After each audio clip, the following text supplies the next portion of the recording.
Welcome to the Braylon Edwards Show with Shep. Touchdown, Braylon Edwards. Braylon Edwards, touchdown, Michigan. Running pattern to Edwards, touchdown, Michigan. Where we bring you the best in sports, entertainment, and insight. Join us every weekday from 2 to 4 p.m. as we break down the latest games, analyze the biggest plays, and dive into the hottest topics in sports. We'll have exclusive interviews with your favorite athletes and guests, and you'll get a front row seat to all the action. So tune in to the Braylon Edwards Show with Shep. Got one-on-one going end zone. Edwards in the air. Oh, what a catch by Braylon Edwards. His second touchdown of the game. On the Woodward Sports Network, where sports comes to life. Yo, you see the shades, you see the hat, you know what time it is. You know, we're gonna go ahead and ask you a question. You know the Pistons won again, right? I know they won. You do realize the Pistons won again. I do realize the Pistons won Finally, again. but it is a win again. Hey, shout out G-Back Cash. All right, you know what I'm saying? I got that. I didn't get the edited version. I got the explicit I'm version. not sure we need to. Every once in a while, you got to hear a couple, to get you in the mood. But indeed, the Pistons did win. Shep, how did it make you feel? I felt very satisfied. Yeah. But I also felt torn to a certain extent because how can you not talk about the best player on their team? How can you not talk about one of the best players in the world? Yeah. But even in victories, you can find things that, concern you a little bit. Yeah. And I don't think this is necessarily the time and place to do that. Maybe it is tomorrow. No. No. Because I don't want to take anything away from what they did. First of all, I love what he did. I love what Tobias Harris did. Okay? I love what Asar Thompson did. Yeah. Is it sustainable? Cam and I were talking about that just before the show. Is it sustainable to ask this man to score? I'm not saying everyone wants him to score 45 and 44, but let's do this. Let's reverse the energy of the conversation, because what you say is absolutely correct. Is it sustainable? What does it look like tomorrow night when they're in Orlando? Let's focus on that at 3:00. Okay. For right now, at 2:00, let's focus on what went right. Let's focus on the changes that you saw by the coach. Let's focus on the guy that we said had to be clutch in the end, who was and clutched the whole game, who shot the best three-point percentage for their team, and Cade Cunningham. Everything that we said that they had to do, everything that we talked about, this guy, that guy. Let's point to where they went right last night, and at 3:00, we'll do the gut check. Well, they didn't do everything we wanted them to do, and that's okay. Yeah. So we asked for more Paul Reed. We got no Paul Reed. We did. We asked for somebody other than Dennis Jenkins to be a distributor. We did not get a Marcus Sasser as a distributor. We got Dennis Jenkins. Is that stubbornness on the part of J.B. Bickerstaff, or is that a guy who just believes that his guys in this rotation of about 9 players are the right players and it's up to them? I hope it's the latter. I don't think he's being stubborn. It doesn't make any sense to be stubborn. But he felt something. He got something. He got something out of most of his guys, but especially the best player on the team. Look, I'll tell you from my in-the-building perspective. I told you when I go to the Pistons games, they tend to do well. You got to go to all Shout of out to the Pistons. They get back here Game 7. What time are you leaving for Orlando? We'll be there. I don't do road. I think the magic is at home. I'm the home field advantage. I don't necessarily home court advantage. Well, the Magic are at home. That's the problem. I need you in Orlando tomorrow night. Watching that game in person yesterday, man, like the energy it was good. I have another issue with the energy, and we'll talk about that later in terms of why it wasn't as loud. And believe me, it has nothing to do with LCA as a venue, has nothing to do with anything. It has something to do with this right here, but we'll talk about that later. Which energy are you referring to? Are you referring to the players' energy was good, or the building, or your energy? Because your energy was high, but what about you're talking about the player? I thought the players' energy was really high. The players' energy was great, Shep. I wasn't going there. I was simply saying that the building could have been a lot louder. Gotcha. But the building wasn't a lot louder, and the problem is a lot of the passionate fans that want to support the franchise, whether it's the Lions, the Tigers, the Pistons, the Red Wings, they can't afford to go to these games. Right. So what's happened is they've gotten priced out. They can't be there. Those are the crazed fans that you saw at the Palace. Those are the crazed fans that used to come to the games. But now the coin is up. Now the money is up. And now these franchises are pricing these teams and these people out. They can't afford it. So you don't have that energy. What you have is you still have fans. You still have a packed house. You still have people that care about the Detroit Pistons. But you have the too cool for school crowd. Everybody's just chilling. They have their drinks just nice and chill like this. They don't want to make too much noise. They got their chains on. They got their $1,000 shirts on. They got their shoes that they don't want to get scuffed up. So now when you get, runs going back and forth, like when Asar Thompson got a standing ovation for diving for a loose rebound, only in Detroit can you get one of those, and that's why I love it so much. Loose rebound, ball goes out of bounds, has to turn over. Everybody kind of stands up. It's kind of like, hey, good job, Asar. Or they're asking the person, job, is this when we stand now? Good job, Asar. So I would say that is a little unsettling. But anyway, the energy was electric, man. You talk about Asar Thompson. This is a guy that we wanted to see more from. We understand. Watching him play the pass lanes, how he plays them, it reminds me of watching Charles Woodson in his prime. I'm talking about how he sets the passer up to think that there's a space, to think that there's enough for you to be able to get that ball to the guy you want to. And then not so fast, my friend. Let me get the long arm in here. When he was rebounding balls yesterday, he was doing it with authority. Reminded me of Mari Stoudemire before he had the microfracture injury in terms of the energy. Mari used to go up and let you know he got the rebound. He's a bad man. Yeah. Some of those rebounds, I'm like, do you see where his shoulder is? Yeah. Like, this was all above the rim, talking about the lats, talking about the underarm. He's beating thicker guys inside. He's not afraid to be in the paint going up there and saying, you know what, I'll battle with you for sure. Yeah, 100%. So just the electricity out of Asar Thompson yesterday, and then Tobias Harris as the savvy vet, he let you know what it was, and obviously the fearless leader that he put on. But the energy and how they came out and what you watch, like, that's why you go to the games. That's why you cheer for this team. And that's why, ladies and gentlemen, when we talk about expectation, I'm going to let Kool-Aid and I'm going to let you guys go after this. When we talk about expectation, this is why yesterday we can have those conversations about Cade Cunningham. This is why we can say it's not okay for him to not be clutch at the free throw line down the line. It's okay for us to say him having 6 turns in the first quarter doesn't necessarily get your team off to the best magic. It's okay to say these things because expectation is built out of understanding how good a person can be or what they are capable of.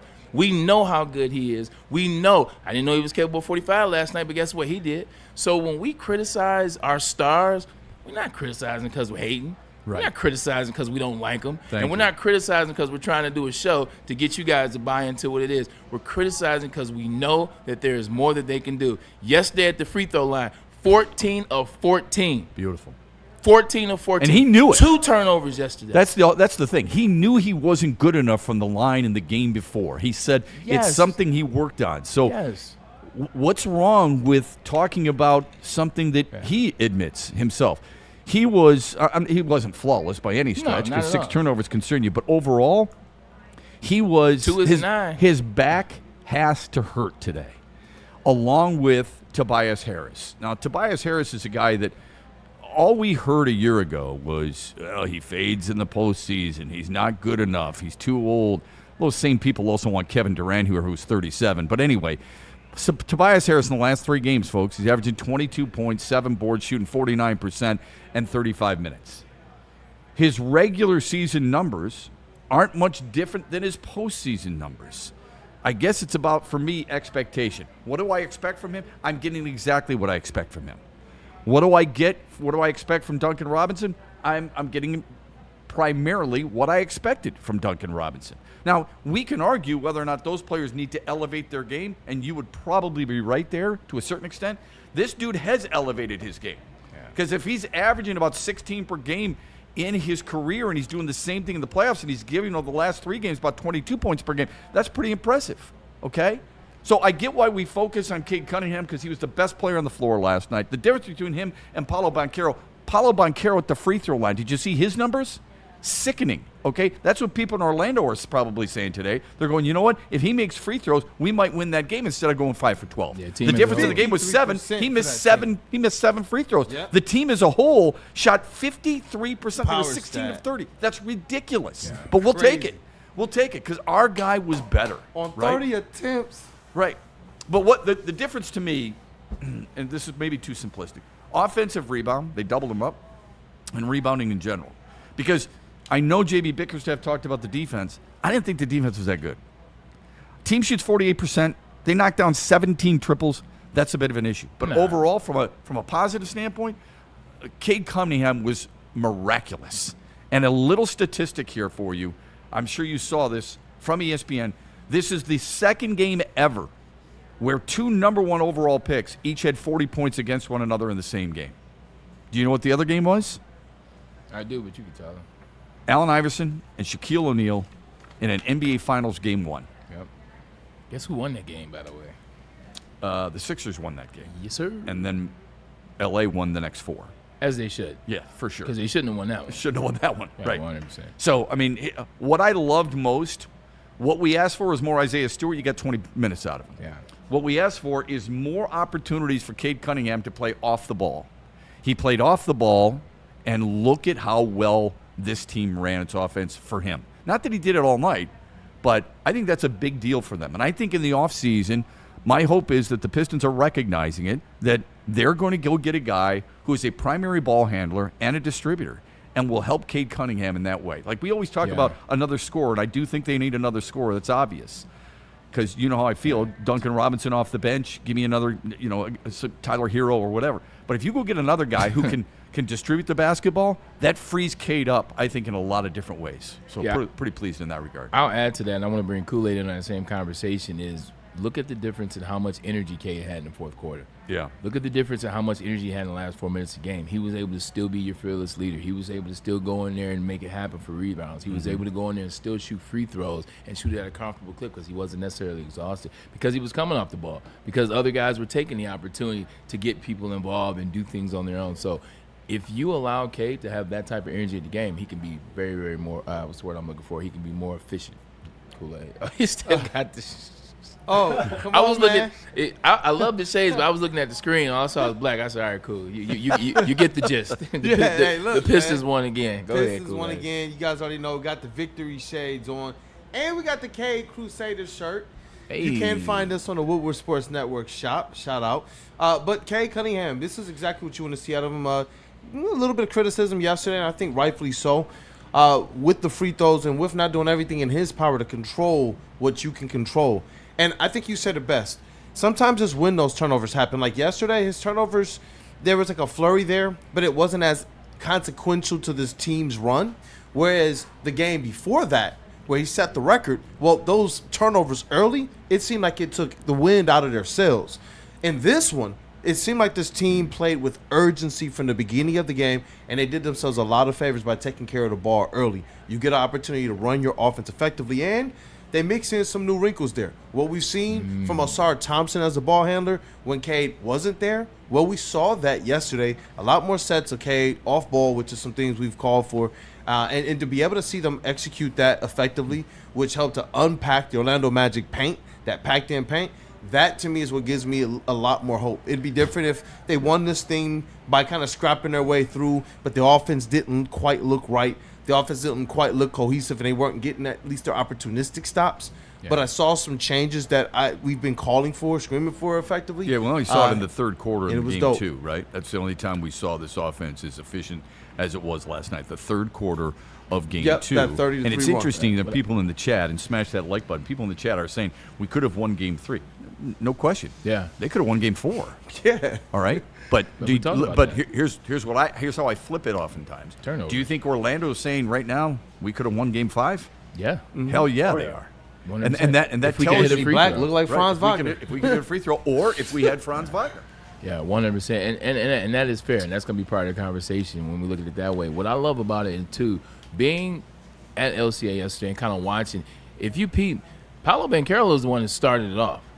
Like, Paolo started off. He got hot. He was taking it to the basket. He was scoring. But what I liked about it is Cade didn't allow Banchero to do his thing and take off. He said, oh, you want to go tonight? Tonight's my night, too. Mm-hmm. But tell me I'm wrong, Kool-Aid. It wasn't just you know what, you shoot a shot, I'm going to shoot a shot. Yeah. You shoot a 3, I'm shooting a 3. You get to the basket, I'm getting to the basket. It was, all right, you doing your thing. I'm going to find a way to make sure that the play is the best play. But I'm letting you know that I'm coming. I'm letting you know that I'm a return. I'm a respond. Like every single time down, K responded to Banchero, but he didn't do it outside. It was 45, but it was a controlled 45. It was a described. Controlled, great performance. It was not Bird against Wilkins in not at all. 1988 in the Eastern That was Conference a great game, by the way. semifinals. I think Game 7 Neek or had whatever 48, it was. Bird had 49. It wasn't one of those where I'm going to show you. And look, they've got a history. And Banchero said as much after the game. He's like, look, we've been going at it since AAU when we were kids. So it's not surprising to him. No, These are two electrifying, really strong players, the best players on their individual teams. I thought it was a hell of a show. It was great theater. All right? I can appreciate really good defense. Neither team played really good defense last night. No. I don't care. Yeah, it happens like that sometimes. Yeah, it happens like that. Happens like that sometimes. But it was a fun game to be at, and it was a fun game to watch. Like you said, there are a lot of other things that you point out that are glaring that you can, could come back to bite you in the butt tomorrow. But just for what last night was, they got home. They needed to win at home. J.B. Bickerstaff did enough as a coach. He brought in some players that played well last night. And you can tell that the energy, my favorite thing about it was the sense of urgency was there. Yeah, you said that. Kool-Aid said that. Can I ask this question? Yeah. Where was, with all due respect, where was the sense of urgency before that? Why does your proverbial back have to be up against the wall before you show a quote-unquote sense of urgency? Yeah, I don't know. And to be honest, I can't answer that question. Like, that's a fair question. Like, where was it in Game 4? Where was it in Game 3 when you had games in hand and you had an opportunity to win games and take leads or tie? So you're absolutely correct. Why now? My thing is it happened. Sure. And it happened exactly when you needed it to. My argument to that is... Is it an argument? No, it's not an argument. My comment to that would be it's execution. Yeah. I don't think they failed to have a sense of urgency in any of the other games. But I think it was more execution. But That's just my opinion. Shep, but it looked different. It did. Like, listen, last night wasn't a perfect night. It was sloppy too. It had a lot of. So you're right. It was sloppy. Game 5. Turns. It was. You're right. It was sloppy Game 4. Sloppy Game 3. It's been sloppy every single series, with the exception of Game 2. But it felt different, and I don't think it's because I was there. I saw Sar Thompson diving on the ground for the rebound. I saw Tobias Harris manning up in the paint trying to guard Wendell Pierce, and actually not Wendell Pierce. He's a damn good actor, by the way. Wendell Carter Jr. guarding Wendell Carter, getting him frustrated as a guy that's not guarding him. You watched the energy was there. Sar Thompson, you can't tell me somebody had to talk with a Sar Thompson last night. You cannot tell me that J.B. Bickerstaff or Jared Jack or Luke Walton, who we forget his his brother, is what he mentioned that his brother had a good night too. Yeah, his brother did have a good night. I feel like their father called him on the phone and said, "Look, I got both y'all on the phone." But realistically, the energy was much different than it was in Game 4, than it was in Game 3. So I appreciate that. Me too. I don't know why it was different, but they understood that. You know what? We're still in this, and that's what I think it is, and that's what I'm happy. I don't think it was our backs against the wall. We have to play well at home. We don't want to get embarrassed and get 3-1 at the crib. That was part of it, but the other part of it is, just like you said, we could have won Game 4. Yeah, it should be 2-2 right now. We could have won Game 3. You've been around a lot of athletes who almost have a fake bravado in themselves or their team, but deep down inside, they know we're in trouble, right? This team, I get a sense, even though they haven't looked good at all, even though they were down 3-1, there is still the sense of confidence that they have that a lot of us, it waned on us, but it didn't wane on them. And I don't say that just because they won. I say that because they did not panic. There are teams out there, when they're in those situations, they start doing things outside of themselves. This team still stays, whether you like it or not, whether you think it's right or not. They still played the game the way they felt like they had to in order to win the game. Yeah. And that's what I appreciate most about what they did last night. He didn't second guess himself. A lot of times you can see coaches, especially, this guy's going to win Coach of the Year. He's already won in the coaching poll. You see guys second guess themselves. It's like, you know what? 3-1, what do I do? Oh, maybe I do this. Maybe I bring this guy out. Maybe I get Sasser, like you said. Maybe it's Paul Reed. Maybe I don't start Jalen Dewar. Maybe I do a bunch because I don't know what's going to work. Nothing is working right now. Those guys don't know who they are. Those guys listen to the people. Those guys get fired. What did you say yesterday? I'm not doing that to Jalen Duren. No. You said, nope, That's not. And his offensive game still wasn't there. Agreed. But he had more energy on the defensive side early on, and it looked a little different. He moved differently. Yeah. He moved better. It's still not what we expect or what you're used to. But you said you don't do that to your guy. Yeah. You stay with your guy. Now, you wanted him to limit the minutes, so he did. He peeled those minutes back, gave some more minutes to Isaiah Stewart. Some people wanted Paul Reed. I understand that. He didn't do it. He chose not to do that. It's another game in which Ron Holland he's only played in what, two or one? 2 games. 2 games. Yep. Paul Reed's only played in one. So a lot of people are like, what's going on there? If this team wants to improve its defense, maybe it's Ron Holland. Ron Holland, I don't think helps them offensively. No, but JB Bickerstaff has decided, look, for now, these are my 9 guys. They give us the best chance to win. He's no doubt communicated that with his entire staff, so they're all on the same page in that regard. And the points weren't there for Jalen Duren. Who, I mean, at the end of the game, he got a couple. I think he finished with 12, but it wasn't the offensive prowess that we're used to. Right. But on the defensive side of the ball, what he did do, the guy that had been outplaying him, he outplayed. The guy that had been scoring on him, he kept at bay. When you watch how J.D. guarded Wendell Carter Jr. the whole game, everywhere Wendell was, JB had, much different energy. Had a forearm on him, had a body on him. Had that Stu energy on him. And then when Carter tried to step out to the three-point line, JD stepped out too. Like, he stepped out but had it in hand. He said, I'm right here at the same time. And that was all the way through the end of the fourth quarter. Wendell Carter got a sneak basket at the end. That was the first time I saw him score legitimately in about 2 quarters. So that energy was good. Foul trouble bothered him a little bit, right? He got 2 early fouls, but I thought his movement, it sounds odd to say it this way, but I thought he moved better yesterday. I thought in the first 4 games, and he's still not there as we've said, but in the first 4 games, he felt like it was lumbering. Yeah. Like it was his rookie year. Somebody told me earlier today. Almost like he was hurt. Yeah. Yes. Almost like he's hurt. Yeah, you would agree with that. I agree. So I hope it continues. I hope it gets even better for tomorrow night. But you know Orlando's making some type of adjustment with Cade Cunningham. 100%. Okay. It won't happen again. So it's going to be really hard to keep doing that. I was going to say, with Jalen Duren in particular, I was pleased with the fact that he went out there in that first quarter and brought a certain energy. He looked different, but the stats proved it too. What you need, especially when Cade Cunningham generally takes a quarter and a half to get going, is you need everybody else to be on it. 7 points, 3 rebounds, 2 assists, 1 block, I believe was his first quarter stats for Jalen Duren. Yeah. In addition to owning that matchup against Wendell Carter, he who wins that matchup wins the game in this series, literally. And so I think that is very important for him to continue to be a tone setter, because even though he didn't have the monstrous game we're used to, that first quarter, we have to call that at least monstrous. It was tone setting, and it allowed things to open up early for the Detroit Pistons offense. He had 5 offensive rebounds last night. Okay, 9 rebounds overall. Those 5 offensive rebounds, almost as many rebounds as offensive rebounds last night as he had total rebounds in Game 1. He looked a little different in that regard, but it's still not the guy we saw for 70 games during the regular season. Good to get that every quarter. Yeah, it's still not. Yeah. And with Cade, he did speak after the game, and he said, you know what, this was the first game that they felt like they were just playing free. I don't know what it is for them this early in their playoff lives, I guess, second year in a row being in the playoffs, where you come into these games tight. But he did say they were tight, but this one was the one where he felt like they were just free. He said they were tight? Yeah, he said that in the press conference. He said this was the first game where he said, I don't know, man, we just felt free.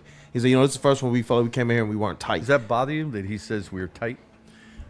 I honestly took it as honest. I love the honesty. To a little degree. And the humility by him. I do. I love that about him. I think it's refreshing to see an athlete today be as humble as he is. Yeah. But the whole tight stuff bothers me, and you know why it bothers me. Yeah, especially when we do give a lot of credit to JB Bickerstaff as a coach, having his guys ready and prepared for the moments. So if you have players, especially your stars, your all-stars, your superstars and such, coming into a series in which you're supposed to be the ones taking over, I expected this to be a series 1. Yeah, we play defense, but because JB Bickerstaff, Cade Cunningham, and Jalen Duren were going to give us the differences. So if they're entering into a series tight, that's letting us know it's not just something probably going on in the head of Jalen Duren, but also maybe Cade Cunningham throughout this series. I'll tell you, man. He said last night they felt free. A team that played as well, or at times, as well as it did a year ago against New York, and gave them everything they could handle, and swearing that they will learn from this experience and make their offseason better and do what they did with a purpose during the regular season, and then to come out and say that in a 1 versus 8 is really stunning to me. Really bothers me. In terms of them being tight? Yeah. I mean, You should be loose because of how well you played, and you know the recipe to your success. But let's not go there because there's no sense in going there. You just went there. I was piggybacking off. What I like is I love the fact that Cade Cunningham recognized something last night. You know what?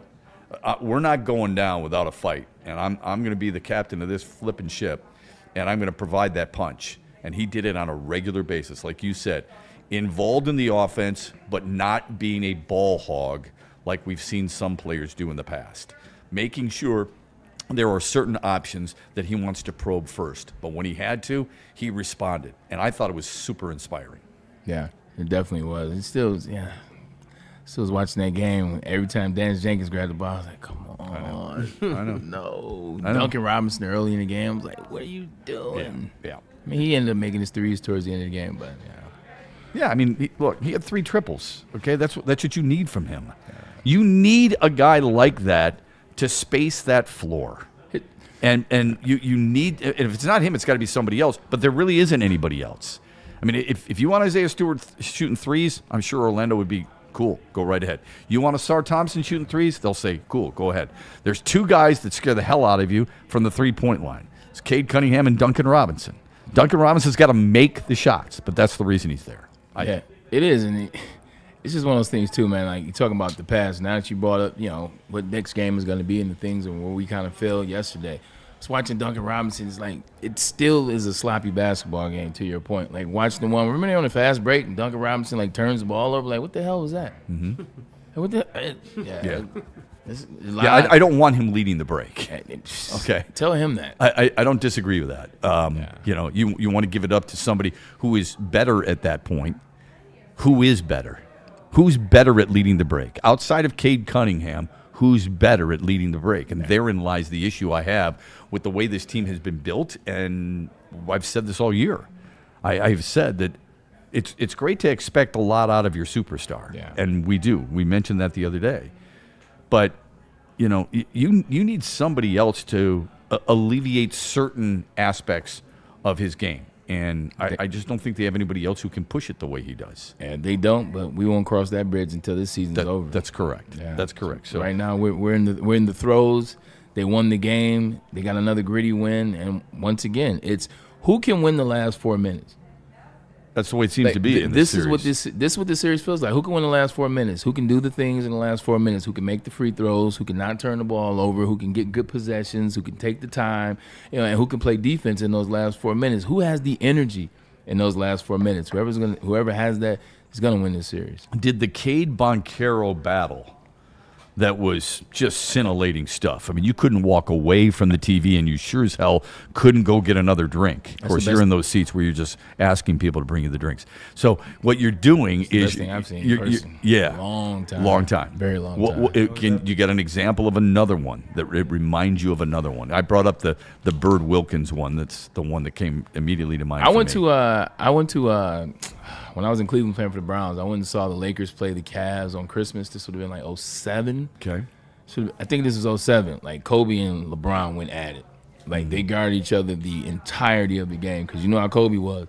Mamba was like, I'm on you, so you better guard me. Like, come with it. And LeBron, he guarded him that night. I think LeBron and them won, too. I think they won, but LeBron had maybe 41. Kobe had like a strong 39. It was efficient from the three-point line. They just went back and forth, and it was mesmerizing to watch. But last night, being there in person and watching Cade, like, this was another step. Like, we're still watching him, we're still tracking him, and he's still a young player. So watching that step last night, that was a major step. Mm-hmm. That was a playoff moment for him. Mm-hmm. This is what you call a moment. Not only did he have 45, not only did he get everybody involved, not only was he 14-14 from the strike, they got the win.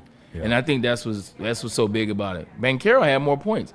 Banchero had 46. Banchero made more threes. He has 6. But when you go down the list of stats, you know what you get to at the end? Yeah. He got the L.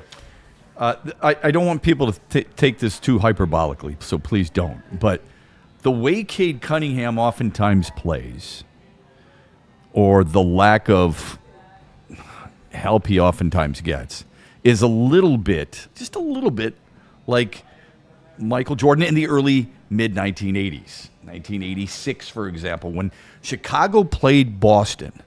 Michael Jordan had 63, right? Okay. Larry Bird, who's the best player for Boston and probably arguably the greatest Celtic of all time, had 36 points and 12 rebounds. But his team... What did Robert Parrish have? What did McHale have? Right. What did Luke Walton have? Not there Luke you Walton, go. his father. Yeah, Bill Walton. What did Bill have? Danny Ainge. I'm not sure Bill Dennis. Walton was there, but the other guys were part of that. You're right. Yeah. It's Parrish, it's McHale, it's Dennis Johnson. Yeah. Dennis Johnson, excuse me. It's Cornbread Maxwell, right? It's those guys in the mid-80s. Sneaky Danny Ainge. Yeah. So those are the guys who helped him. It was Bird's team. Everybody knew that. He was the best player. Everybody knew that. At times, he was the greatest player in the world. Everybody knew that. Otherwise, you don't win 3 MVPs. However, Michael Jordan put Chicago on the map and made everybody go, oh, they're going to be a dangerous team moving forward if they can get him a little help. And we all know eventually he did. That's how I felt about Cade Cunningham a little bit. While I was watching that game, sure, Bird and Magic was some great matchups, right? But they played twice during the regular season, and they play in the finals a couple of times. Bird against Jordan was intense. That was really good stuff. Bird against Dominique Wilkins, that was intense, as we brought up. Those are some, I don't remember Will Chamberlain, Bill Russell. Those were some of the greatest matchups. Speaking of help. Yeah. Those were some of the greatest matchups of all time. Last night gave us just a little bit of a glimpse of what those matchups used to look like. That's how I looked at it. What I like about them, too, is, LeBron's era, that was he entered the era of, we played AAU together. We're boys. We're in business together. Pretty we're cool. friends. Yeah. Like, we're doing all these things together. So now you got all these guys dapping each other up for the next 25 years. Well, 20, he's 20 plus. For the next 20 plus years, you got guys being friends. I like Banchero and Cade and the next wave and Anthony Edwards, this wave of cats where they don't want all the friendships. They don't want all the nice stuff. They're not doing the, oh, man, what's going on, man? How you doing, fam? Man, you do your Hey, can I thing. get my jersey signed by you? They don't want to do that. At the end of the day, it's me versus you. Like, if we talking the offseason, maybe we talking the offseason. But right now, it's about that business. I like this era of competition. That's why I loved Kobe That's what so it's much. about. That's why I loved Kobe. Like, I hate that friendly stuff. I hate all the cool stuff. Oh, man, that was a good dunk. Oh, man, that was a hell of an assist by you, man. What are you talking about? This is the opposition. This the op. It's the ops. It's the ops. It's the ops. Yeah. It's the ops, A-Diz man. brings up a really good point in the chat. And he's like, Ivy was supposed to be the Robin for Cade. And he's dead on there. But what else did he do? So he was the guy who was supposed to keep Giannis from deep. He was the guy who could bring the ball up the floor, multiple ball handlers, and a guy who could also take the ball out of Cade's hands that allowed him to play off ball. And you don't have that now. So I'm not going to good respond to that because I didn't want Jaden Ivey in the beginning. And that's not in a new comment. That's an old comment for me. I've been saying that as long as I've been on this show. So you're right by the draft pick, but it was the wrong draft pick at the time. Fair enough. Wow, a fast first half hour. We're going to keep talking Pistons, get to some of your super chats, and we're going to get to a lot of the things that you have said in the chat because we want you to be heard. Yeah, no question about it. A little bit later on, Braylon's breakdown again, super fired up for that. We also got Rapid Fire with Braylon coming up, and about 3:40 or so, Doc will be here, and we've got some injuries that he's going to talk about that will no doubt keep you football-minded as we move forward here on a Thursday on the Braylon Edwards Show. After this from Ven Johnson and Art and Jay. VNFights.com. That is what you need to realize, and that's what you need to remember. He is the fighter. Let him fight for you. Whenever you get into a situation, whenever you get into a pickle, this is the guy you call. This is the law group that you call Ven Johnson Law. They're elite, and they do it at a very high level. Been doing it for a very long time at that same high level. They're trial attorneys, so they want all the smoke. Settlement, verdict, doesn't matter to them. They'll get you the decision. They'll get you the decision that you need. Make it the first call, though. Make it the first person you reach out to. Not second, not third.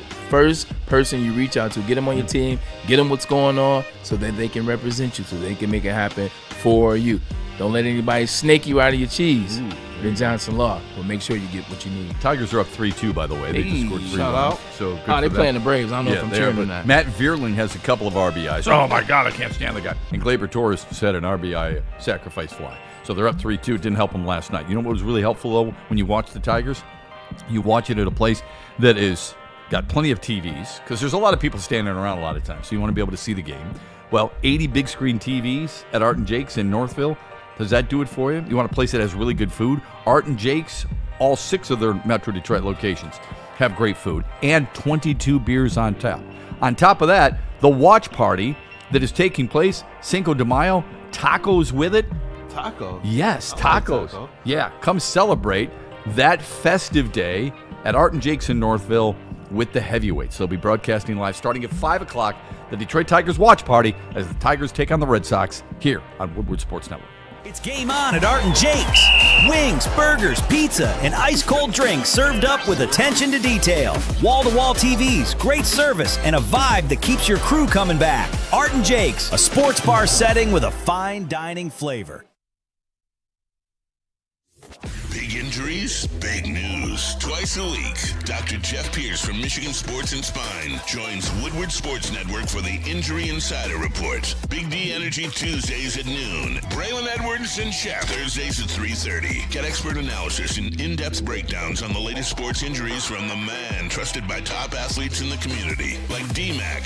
Whether it's the Lions, Pistons, Tigers, or Red Wings, Dr. Pierce talks us through it all. Don't miss the Injury Insider Report with Dr. Jeff Pierce, your go-to source for understanding the impact of injuries on the games and players we love. Only on Woodward Sports Network. Scan the QR code on the screen or go to MichiganSportsandSpine.com to see if Dr. Jeff Pierce can help you.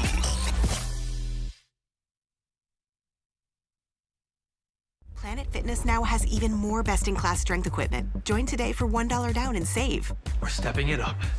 We're not slowing down. Finding new face, new focus. Love that new equipment smell. So, you in? Join the club today. Save when you join for just $1 down, $15 a month. Planet Fitness. We're all strong on this planet.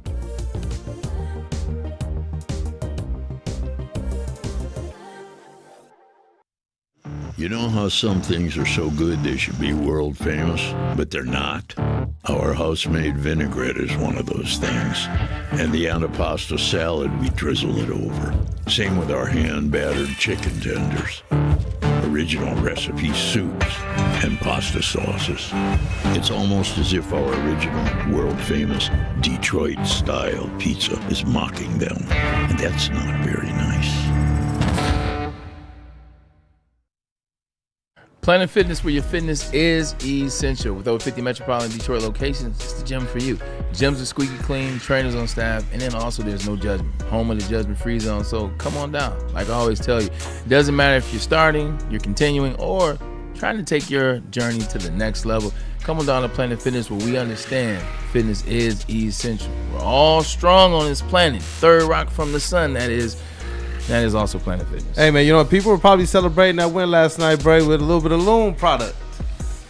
I can neither confirm nor deny. Woodward Sports is taking over Loom Cannabis for their massive new Buffalo Grand Opening event, Saturday, Sunday, May 2nd, May 3rd. We will be in the building. You know what it is. The heavyweights will be there. I'll be there as well, rocking and rolling. There's hella giveaways, PS5, Xbox S, and then Meta glasses. Yes, even got some Meta glasses for you. I think I might want to get some of those for myself. And also, don't forget, trip for two to Tulum, Mexico. $5,000 is what it's worth. You have a chance to get that, but the only way to get that, you got to be there in person. You got to pull up to New Buffalo. You got to rock with us. And oh, by the way, 30% off the entire store, and then goodie bags for the first 200 people to arrive on both those days. Sounds like a hell of a place to be. Sounds like Cam gonna be there. What? Sounds like Anson will be there too, right? I mean, he that's where he wants to retire, there in Mexico. While you're there, don't be afraid to pop open a Sun Cruiser Vodka Iced Tea. Why? Because it'll keep you chilled. No bubbles, real iced tea, real vodka, only 100 calories. It is perfect for whatever sport you're watching and whatever vibe you're feeling. This year, let the good times cruise with Sun Cruiser and Woodward Sports. And we back. So Tigers up 3-2. That didn't help them yesterday. Matt Olson with a walk-off homer in the ninth off Kenley Jansen. He's having a hell of a year. Yeah, well, so are the Braves in general. I mean, 22 wins. That leads the majors. Tigers under 500 going into play today. Let's see what happens today. The thing that bothered me just a little bit yesterday, when you've got these guys, this is 3 blown saves for him. Now keep this in mind. Last year with the Angels, he had 29 saves, 1 blown save. Kenley Jansen already has 3 blown saves. Back-to-back 2-run homers for Kenley Jansen. The bullpen, 7 blown leads.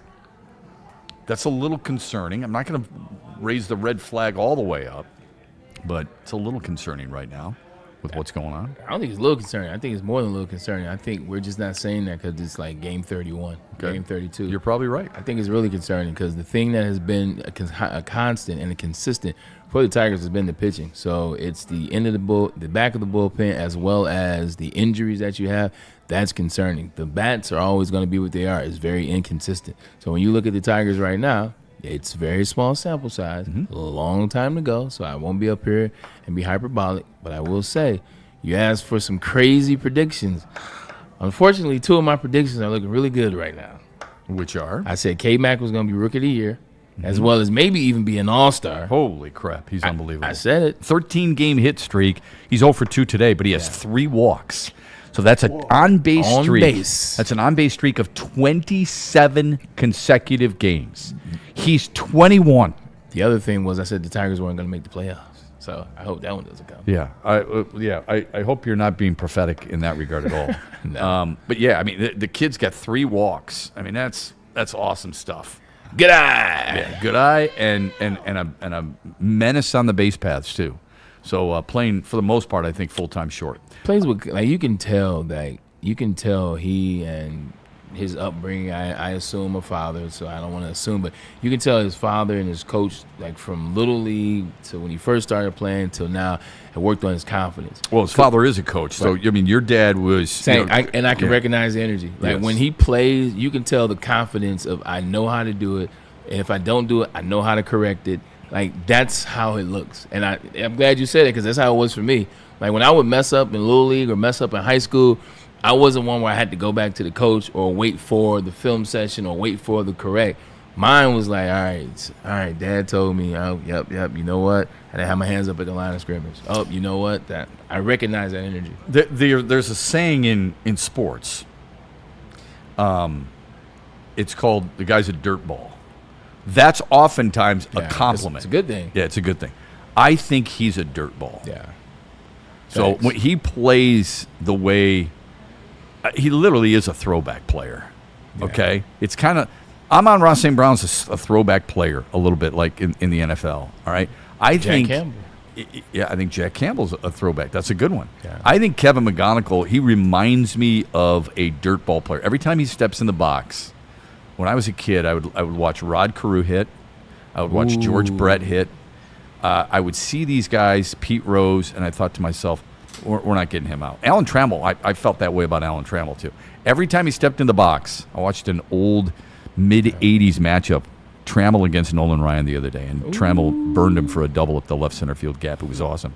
I watch these guys, and I'm like, I just don't see how they're going to get him out. That's how I see Kevin McGonigal.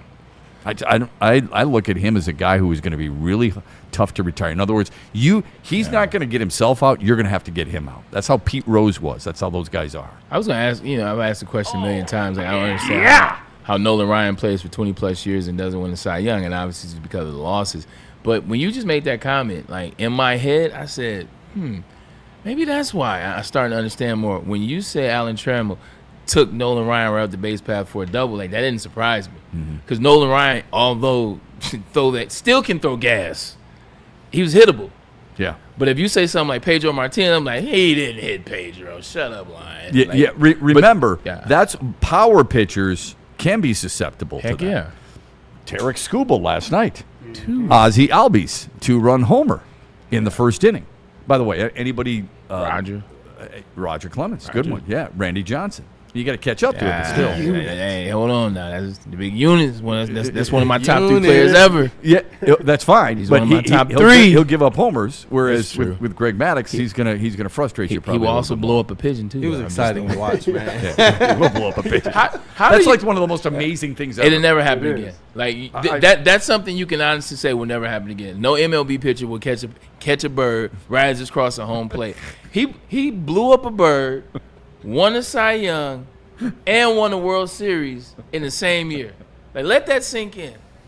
Blew up a bird, won a Cy Young, and the World Series all in the same year. And would have won World Series MVP if it wasn't for his twin, Kurt Schilling. Yeah. No. I think they shared it.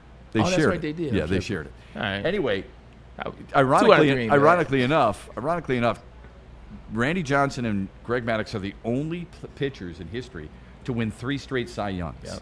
Both did it in the National League. Tarek Skubal wins one this year. He'll be the 3rd pitcher to ever do it, 2nd lefty to ever do it, but the 1st ever to do it in the American League. And his numbers, if you look at his numbers, it's amazing. Last night, they wasted another opportunity, went 7 innings, gave up 2 earned runs, 5 hits, 7 punches. On the road, since the start of 2024, he has 35 road starts. He has 2nd among all pitchers in ERA and WHIP, and nobody has more quality starts. Last night was his 24th quality start in his last 35th road game since the start of 2024. He's 14-10. Quality start means you didn't lose. 6 innings, you didn't win, 2 but runs you or fewer. You had a good showing. 6 innings of 2 runs or fewer. Okay. Actually, John Lowe brought up that stat, former writer for the Detroit News. But think about that. He's 14-10 with all of that put together. That tells you something. They're missing opportunities with that, too. So when people say, are you pissed off? Are you getting a little tired of it? You can understand why he is. Although he is 20-2 at home during that same stretch. So maybe it's the ballpark. I don't know. Kool-Aid, you want to get some super chats? Power chats, we'll call them today, considering the Pistons' impressive win last night, and hopefully they can bring back Game 7 here this weekend. Hey, you know what, man? Let me get those victory shades back on for this. Shout out to the people. And you know what? Biff, the Grift, $2 super chat. He says, shout out to Back to the Future. Right. Shout out. He said, and you know what? Maybe that's something. He says, we got this. McFly. How do you know that, Biff? Have you already seen this? He's been there. What is it? He's been there. What is it? The Sports Almanac? Yeah. He's already seen it. He's already read the big. Are you guys running into people right now who are saying that the one win, what it can do for you? Oh, everybody's on cloud 150 right now. Oh, it's coming back to the crib. Oh, we're going to take a Game 7, all this other stuff. What'd you say after Game 4? It was over? One game. No, seriously. It shows you one game can change things. Yeah. I mean, we're in our group chat. Game 4, Detroit's down big. I saw this game is over. Detroit comes back to tie it. My immediate response was, I could have sworn I heard somebody said this game is over. Who won? Well, Orlando. But my point was, they came back and tied it. They made it interesting. The reason why I said that, I was one of the people who said it was over. Like, after that dunk, I was like, yeah, it's a wrap. I don't remember your name associated with that. It was a number I didn't recognize. Oh, yeah. But I would have said it anyway. It doesn't matter if it's your number or not. I get in and get out. Like, I made that comment. Because what happens is, I notice, I'll make a comment. Yeah. And it'll be a bunch of other from the text or whatever's going on before. It's typically 4 people. It's typically Stick, Neil, Easy, and Spenny. Yeah. You're right. With a little sprinkle of Travis here and there. Yeah. Like, that's what happens. So I get to sneak some comments in while they're like fighting and like cheering at the same time. Yeah, that's weird. That's what's so funny. Like, they both love Cade, but it's like, well, you said this, well, you said this, well, you said this, well, you said this. Well, that's because somebody compared him to Goff. And then suddenly people go off on that. Well, you know what time it is. And you know what? I mean, literally, I don't know about you guys, but my phone, I'm sitting here on my computer. I'm doing work. I'm getting ready for shows. I'm watching the game. You know, you're trying to multitask like you never thought you'd be able to before, and now you can, right? You're always amazed that your kids could do it. And the phone is just going, beep, beep, beep, beep, beep. I literally want to text, do you guys have anything else to do? The answer is no. Yeah, that's what yeah. But which is a good thing, because this is a network built off sports. We're built off of paying attention to everything. So, no, but I guarantee 250 texts in a half an hour is a little guarantee you when you first start working and you first start being in private chat, your wife was like, who you texting? What's going on over there? Why does your phone keep going up? Babe, it's not what it looks like. There are no pictures. They're just GIFs. No. All right, go ahead. Cool. It's Diana Rossini. I'm sorry. She had me mixed up. Dude, boy, You see Chris Sims got fired behind that too? Yeah, I did. He got What a joke! Now, look, I'm not a huge Chris Sims fan. No, right? I don't like the what button. happened, though? I don't like the shirt button all the way to the top. I don't like his haircut is ridiculous. He spilled the beans. He needs to go to Lady Jane's because his Yeah. haircut is awful. However, he came out on his podcast with Mike Florio. Mike was trying to. Mike was like, "Hey, look, stay on track. Stay on track." You talking to because basically what he did was he went on there and he kept going too. He basically, I'm not saying he should be fired. I'm just saying what he did. Yeah. He basically was giving the behind the scenes, little peek behind the curtain, saying that they had all been texting about this. The wives knew about this. He was right. He did 100%. The coaches knew, but it makes everybody else look even more stupid because if the wives and other coaches knew, that means all the franchise knew. Like everybody was in on it. It makes the NFL look bad. That Braylon. part, That's right. why. Yeah. And he gets fired. Yep. He should sue. Yeah. He should sue. I would. This is all correct. I Okay? would. All the stuff that's going on. Yeah. And her coming out and him coming out saying all this stuff. Yeah. It's all been Robert Kraft pressuring DJs, right? Or talk show hosts in New England and Boston. Hey, don't say nothing. Yeah. You know Keep this on the radar. Keep this off the radar, please. You're going to get fired. This management's kowtowing to that. That's crap. So now, as it relates to the conversation about him and all those things, now more is infringed on him being a head coach. And we talked about yesterday, him stepping aside and things of that nature. See, now it's getting to the point where it's like you got coaches calling in on your behalf to cover up what you're doing, and now it's affecting the team. See, now if you fire him, it's understood. Do you think I still don't know if I didn't would, mean to but- get off on this tangent here, but just real quick. Do You know the think, Pistons won a game. Do you think that do you think that Mike Vrabel can survive this? Yes. How? They just won the Super Bowl. Yeah. They just won the Super Bowl. Like in my paying attention to things over the years, success cures everything. Like you get an opportunity. Like I remember being in the NFL, multiple individuals getting alleged that they did such and such a thing, and now they're on a hot seat. And then they win a Super Bowl, and it's like, what are you talking about? What rape? What sexual assault? What are you talking about? That never happened. It's crazy. How dare you? So the fact that he is who he is, he hasn't had anything before this. That unfortunately, well, that has come out 100%. That's always a thing. He's had success everywhere he's been, and last year he was in the Super Bowl. It'd be hard pressed for Robert Kraft, who also is a lightning rod as it relates to things like that. Need a massage? Yeah. It would be hard. It would be hard pressed for me to see Robert Kraft moving on right now. If Vrabel had handled this differently, do you think people would be digging as deep as they are?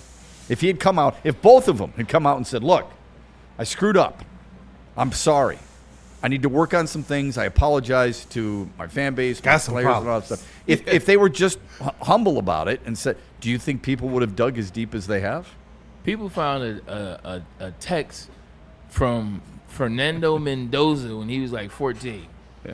Like when there's smoke in the air, when there's smoke in the water, what do they say in Top Gun? Smoke in the air. Yeah. Oh yeah, smoke in the air. When you see smoke in the air, that's when you let out the flares.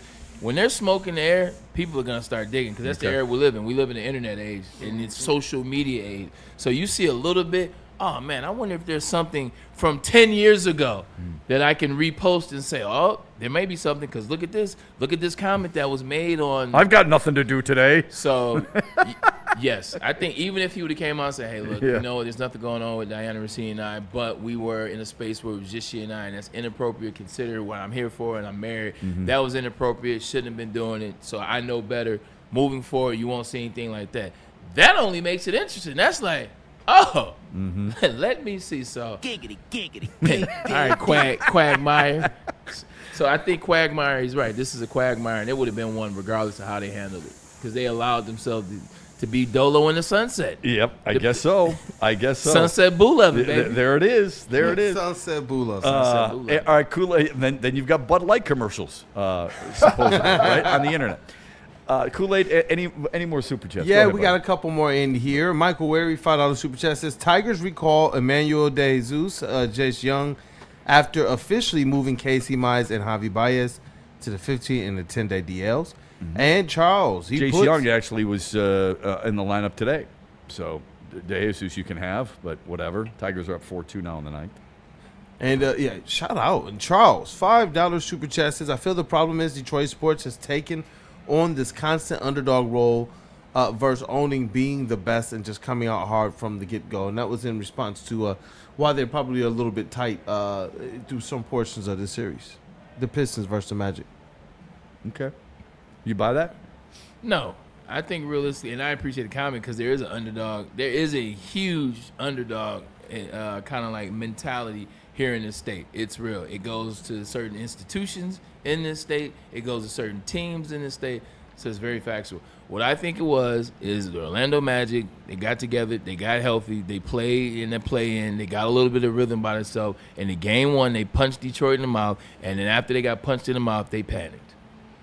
Like, after they got the win, they came back, got a win, but they saw something out of Orlando. They was like, oh, man, like, this team is good. Like, Franz Wagner, Paolo, and they're doing their thing. So I think they got punched in the mouth. They got a little bit nervous. And then you look around, and it's the playoffs, and you start seeing guys like, I can see that, and the expectations and so on and so forth. Yeah, I can see that, especially the early part of that statement where, Orlando got some renewed confidence. I think all you guys are confident all the time, and that's one of the many things I respect about athletes who play at the highest level.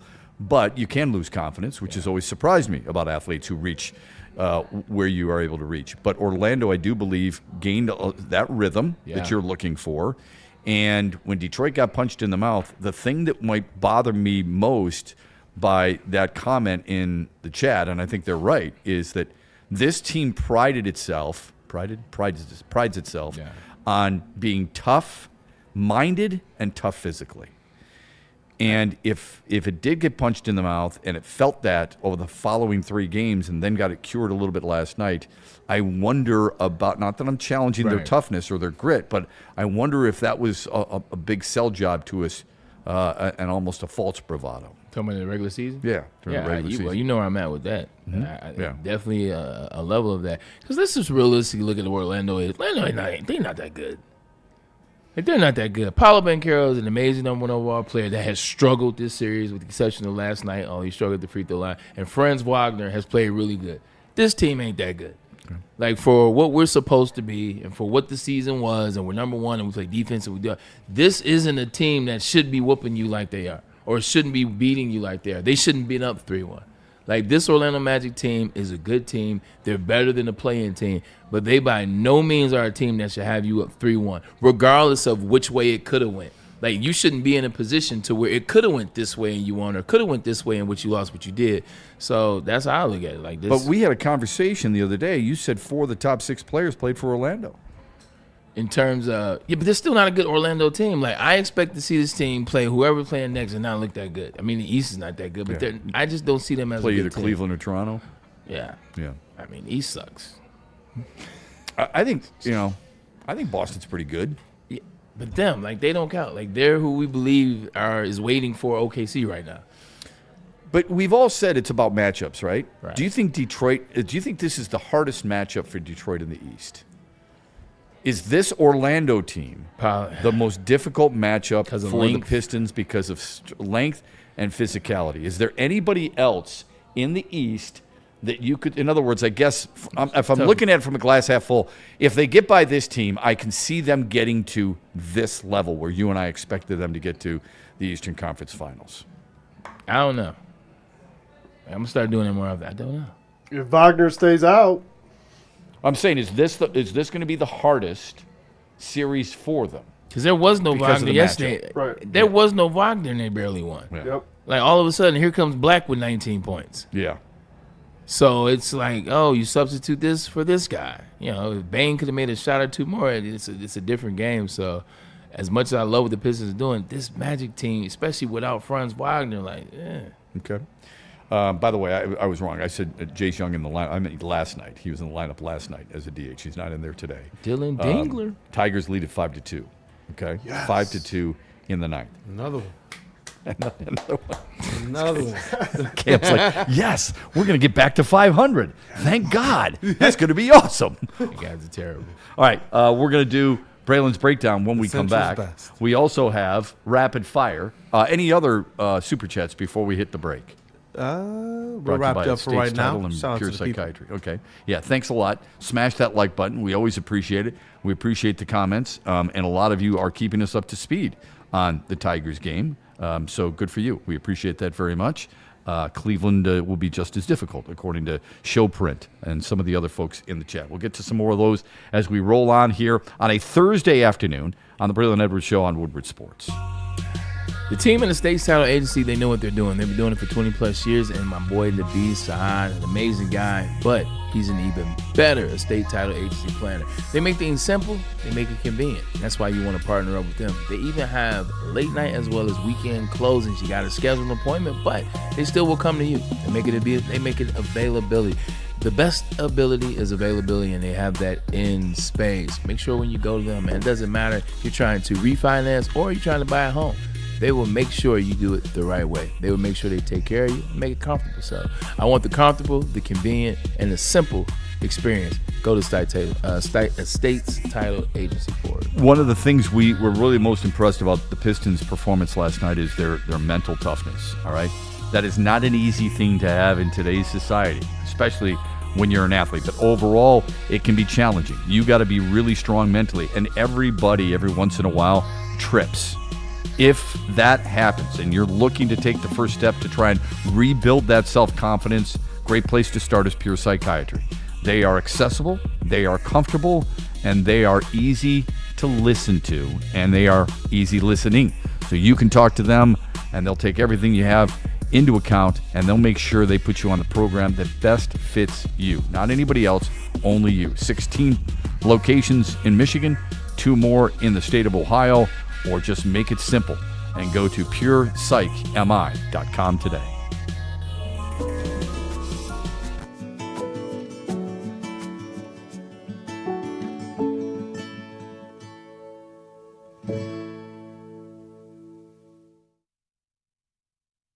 You know how some things are so good they should be world famous, but they're not?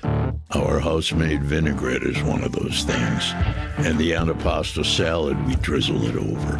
Same with our hand-battered chicken tenders. Original recipe soups and pasta sauces. It's almost as if our original, world-famous Detroit-style pizza is mocking them. And that's not very nice. Why do we fight? We fight to protect the innocent, to hold the powerful accountable, to bring the oppressors to justice. Why do we fight? We fight to secure and preserve our civil liberties, to get each and every one of our clients the justice they deserve, and to make the lives of real people just like you whole again. ThenFights.com. Hunting season is almost here, Detroit, and your Lions are on the prowl. Make sure you're locked into Woodward Sports for all the Dan Campbell reactions, Jared Goff touchdowns, Amon-Ra first downs, Penny pancakes, Kirby picks, Gibbs big plays, and of course, Jack Fox's leg. Stay locked in on all your Lions coverage right here on Detroit's #1 sports network, Woodward Sports.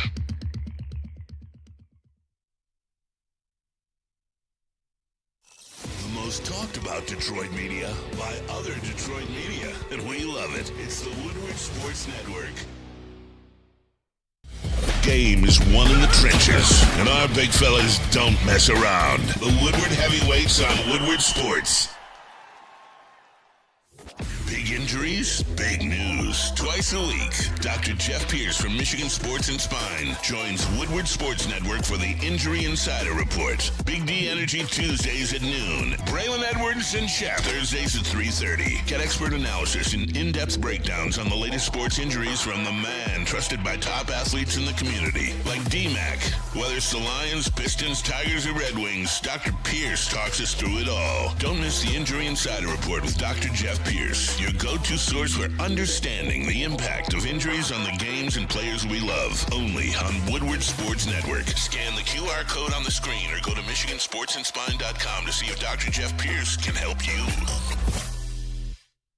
Planet Fitness now has even more best-in-class strength equipment. Join today for $1 down and save. We're stepping it up. We're not slowing down. Finding new faith, new focus. Love that new equipment smell. So, you in? Join the club today. Save when you join for just $1 down, $15 a month. Planet Fitness. We're all strong on this planet.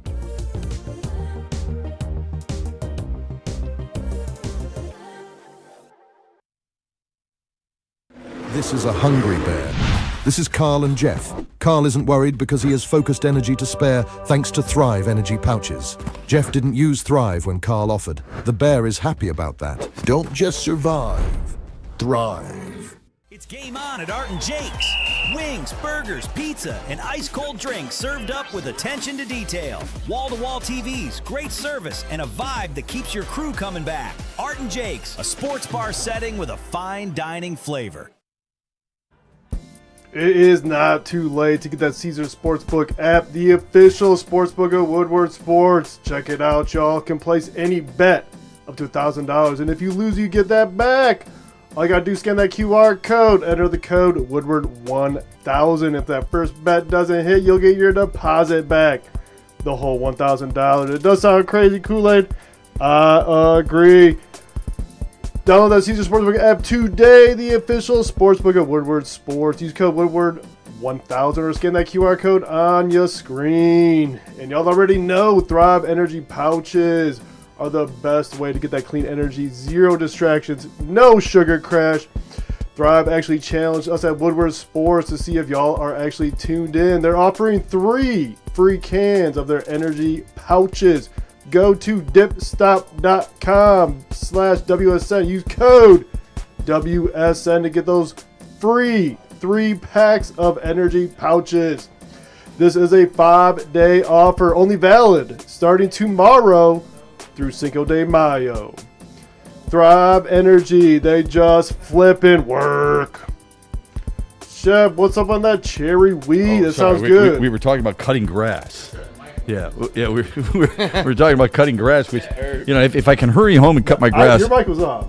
Yeah, it was off. If I can hurry home and cut the grass right afterwards, it's a really nice time to have a smooth tasting, a refreshing brew, and that would be Sam Adams Cherry Wheat, brewed with real Michigan cherries, and available at Art and Jake's locations across this great state of Michigan. Mondays, Thursdays, including tonight, and Saturdays, $5 shorts. That's it on Sam Adams Cherry Wheat. Check it out. You won't be disappointed. It's really good, but please drink responsibly. And we back. Christmas arrives again. Another Braylon's Breakdown. Yes, sir. Let's go.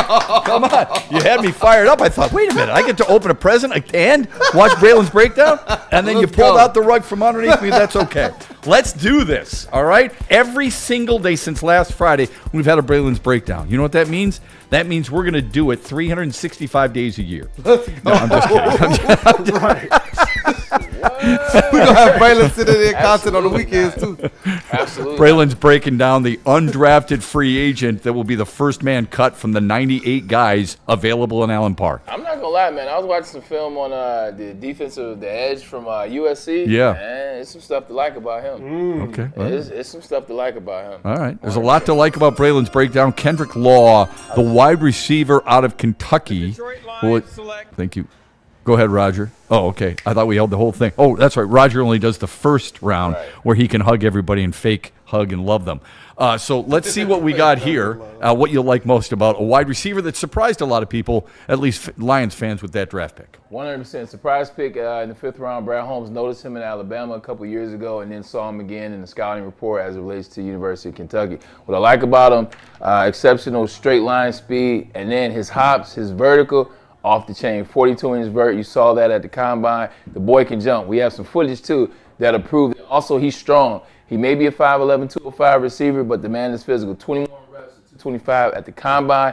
And Shep, you know what you like about him? He likes to put his hands on defenders, and he likes to block. Let's see some of that. Also, one of the things in this first play, you'll know, let's wait till we get there. Hit play on this. This is the first play. You see him down here at the bottom. He's in the slot.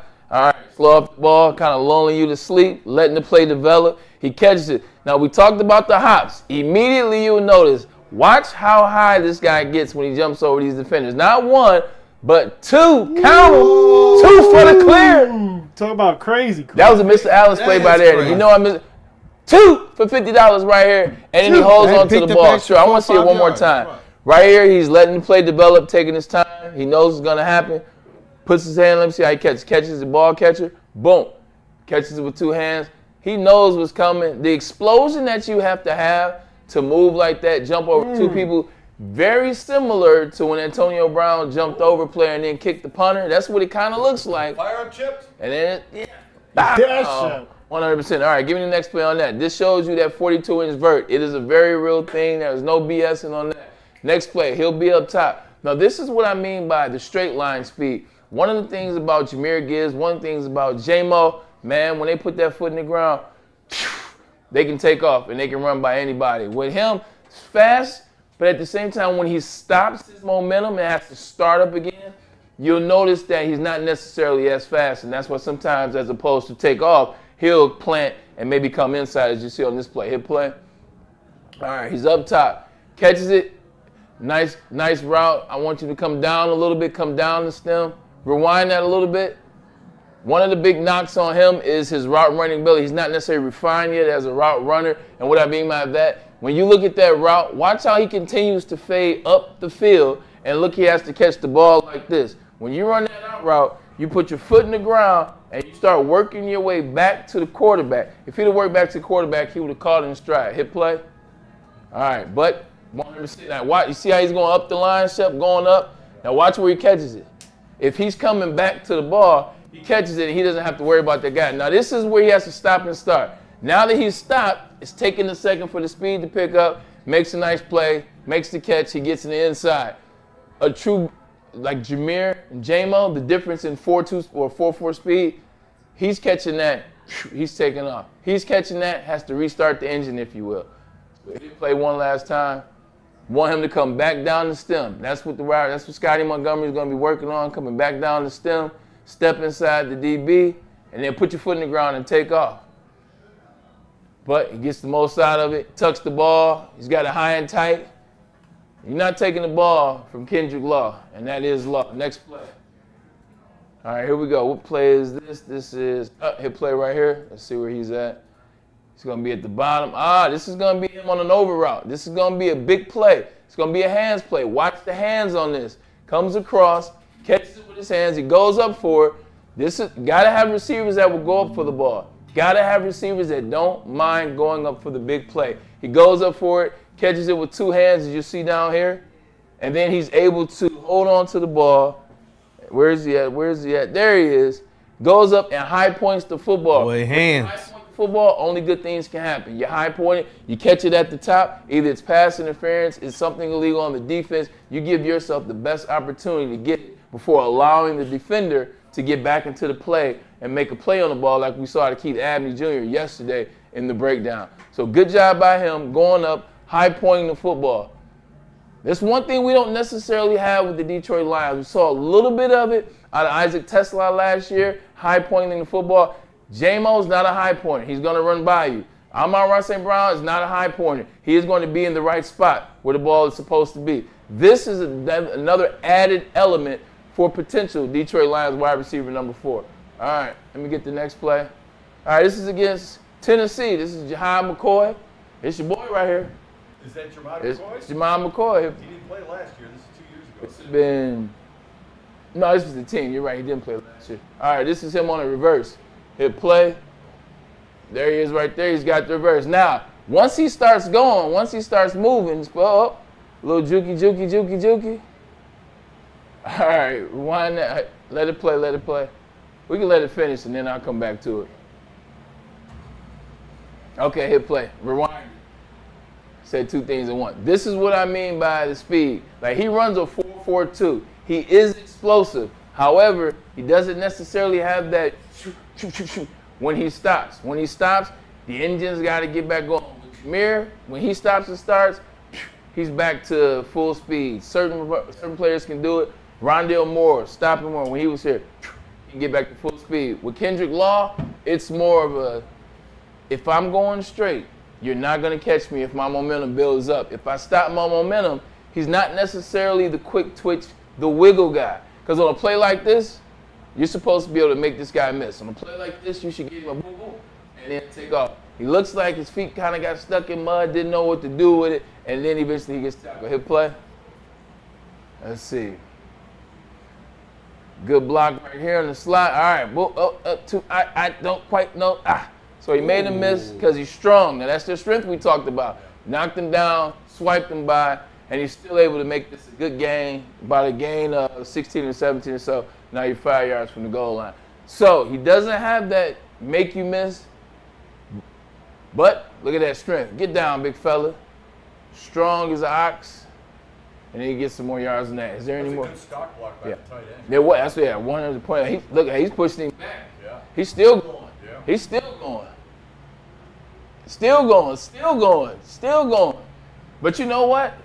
This is how guys jump on other coaches' radars. Yes. This is how you jump on the scout's radar. I legitimately am watching film on Kendrick Law, and I'm watching how good this tight end can block. So now you know my next question is, can 81 catch? Or when's he coming out? But that's what I'm saying. But can he catch? Because now I see what you can do. So, yeah. But that's Kendrick Law in a nutshell. I like it, man. I like it. I mean, shout out. Shout out is right. It's an interesting pick at in the 5th round. But once you get to the 5th round, you're really trying to see, can we make a move right here? Can we get a steal? Can we get something to add and maybe turn into something? When I look at him right now, I see a guy that can play special teams for sure. I see a guy that could return some punts. He had 530 special team snaps while he was in college. So this is something he's all familiar with. As it relates to the wide receiver, I don't know. Got to see more out of him and Scotty Montgomery once OTAs and mini camps start. Got to work on some of that route running. You see how he came down the line on that one? Yeah. That's what the other one should look like. Coming back to the ball. The term that we use, wide receiver quarterbacks, is friendly. And you always want to be friendly to the quarterback. That allows you to come back to the ball. You meet the ball. It allows the defender to stay away from the play and not get in there. I love the explanation about the speed because he's fast as hell. Yeah, the straight line. Right. Those who didn't run track, those who don't understand that type of speed, when you look at 4.4 and you're like, oh, okay, this guy can motor. There's a difference between straight line speed and football speed. And also to make that make even more sense, he's a 4.45 guy in the 40, which is fast, which is moving. This is really good speed. He's a 10.400 runner. So he's much faster as he gets going. The more space he's starting to cover, that stride opens up, and now it's hard to catch. So don't let the 4.45, that's just 4.45. One, don't you ever sneeze at 4.4 anything. But second, he's a 10.4 high school 100 runner. So I can only imagine what his time would have been in Alabama or UK in college. So another Alabama link, by the way. Yeah. We talk about how Brad Holmes.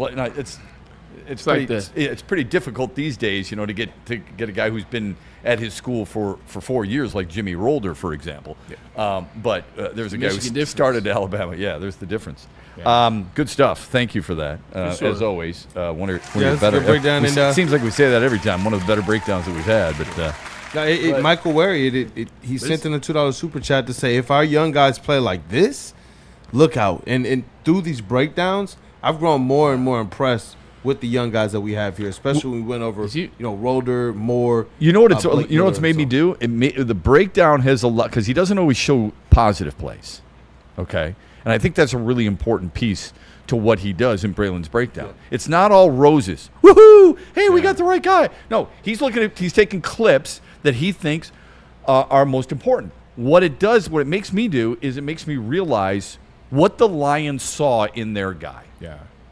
I may not know, I definitely don't know as much as what those guys know, or you, but now that you describe certain things, I can understand. First of all, I can understand why he might have slipped to the 5th based on what you were talking about. Facts. And second of all, I can understand where he might fit with the Lions in certain situations. When you start looking at wide receivers, what you want to do is you want to assess the wide receivers that you have. What do they do? What are their strengths? What are their weaknesses? And when you see him in that fit, he's a high point ball, smaller guy, can play in the slot, physical, so he can necessarily block too if you want him in there. A lot of times you'll have guys in the slot, and it's like, we know it's 3-by-1, or we know it's 2-by-1, or we know it's, it's going to be a pass.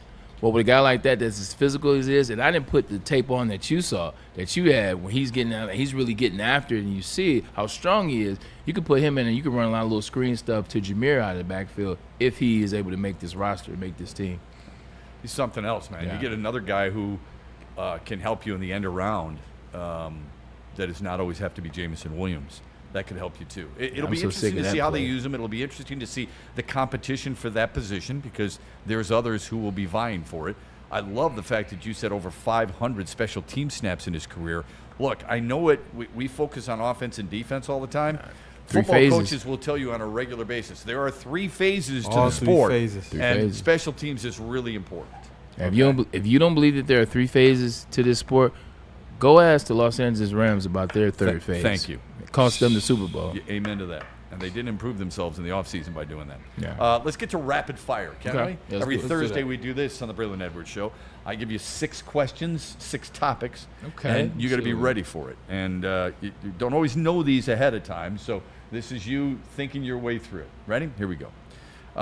What do you think of Jahmyr Gibbs and the 5th-year option that will pay him a little bit more than $14 million for the Lions? Yeah, I think it's smart. I think it's $14 million this year. It's good money for Jahmyr Gibbs. You're rewarding him for his time so far and what he's done. You're putting some immediate money in his pocket right now, but you're not extending him.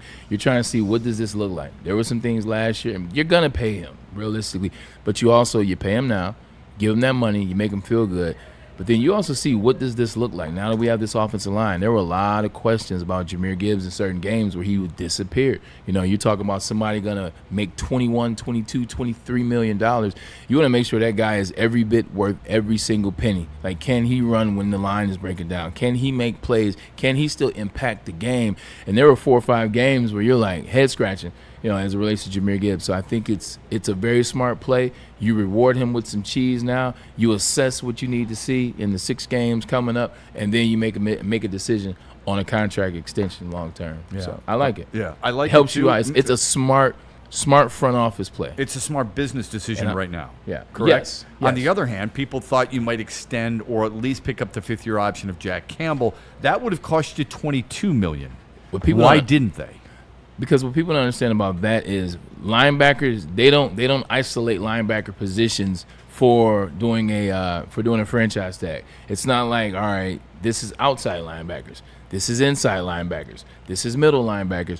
Whenever you're talking about a franchise tag or whenever you're talking about an option, if you will, it is all linebackers, those that have stand up and those that are on the line. So outside linebackers, edge rushers, a lot of those times those guys get put in the same bracket. So are you going to pay Jack Campbell $21.9 million this season on an option to see what he is? And the answer is no. You want him long term, which they do, and which they will get him long term, but you don't pick up the option. It costs you, it's a bigger cap hit this year. You don't get the option, you work on the extension, and then you extend him moving forward. So this is smart marketing as it relates to the cap. Okay, more in rapid fire with Braylon Edwards. Which team had the best draft and why? Ooh, there were a lot of good drafts. There were. The Jets had a really good draft. I like they went with Bailey over Reese. That's just my opinion. I love the fact that they went with Sadiq over maybe one of those wide receivers because I think Kenyon Sadiq is going to put a lot of people in mismatch situations. And I love the fact that he still got a wide out for the other side of Garrett Wilson and Omar Cooper in the first round. So I like their draft. I like what the Cowboys did. They also got D'Angelo Ponce. The Jets did. 100%. They got D'Angelo Ponce, who is your guy out of Indiana. I like what the Cowboys did. They made some moves. They got Barnhill from Michigan in the second round. They also got Caleb Downs, the guy, as it relates. Lawrence. 100%. So they did really good. But I like the Chiefs and I like the Raiders. I like the moves the Chiefs made. I like what the Chiefs did. Mansour Delane. They went out and got that DB. Now you have DB Mansour Delane right next to Trey McKinney on opposite side. And, oh, by the way, who was the steal in the draft, Shep? Jamal McCoy, your guy. Jamal McCoy is also a Raider, and they got him in the fourth round. Yeah. And you look at the other That's great value. It's great value. And then you look at the Kansas City Chiefs. You do Kansas City Chiefs as well as the Raiders. I think when you look at the defense, the intention, they went and got some players at positions that they needed, and they had a lot of picks. So I like the Raiders and I like the Chiefs. I heard nailed it. I heard a podcast yesterday, or maybe it was 2 days ago, about the Jets draft pick. It was with a guy who determines everything on value. Yeah. And he said, well, the Jets had 3 first-rounders, so they're supposed to do really well. And I thought to myself, well, you don't have to. Not everybody does that, though. I mean, there's teams that have multiple first-round picks, and they're not always successful. I do like what the Giants did. I like Arvell Reese, Francis Mauigoa. Yeah. I like Colton Hood, who is a cornerback out of Tennessee, and Malachi Fields, the running back out of Notre Dame. Those few guys I thought were pretty good, too. It's interesting because you brought up the Browns, I think, or did you not say the Browns? I thought you said the Browns, too. Browns had a good draft as well. Yeah, they did. But I can't give them any credit for anything. I understand why.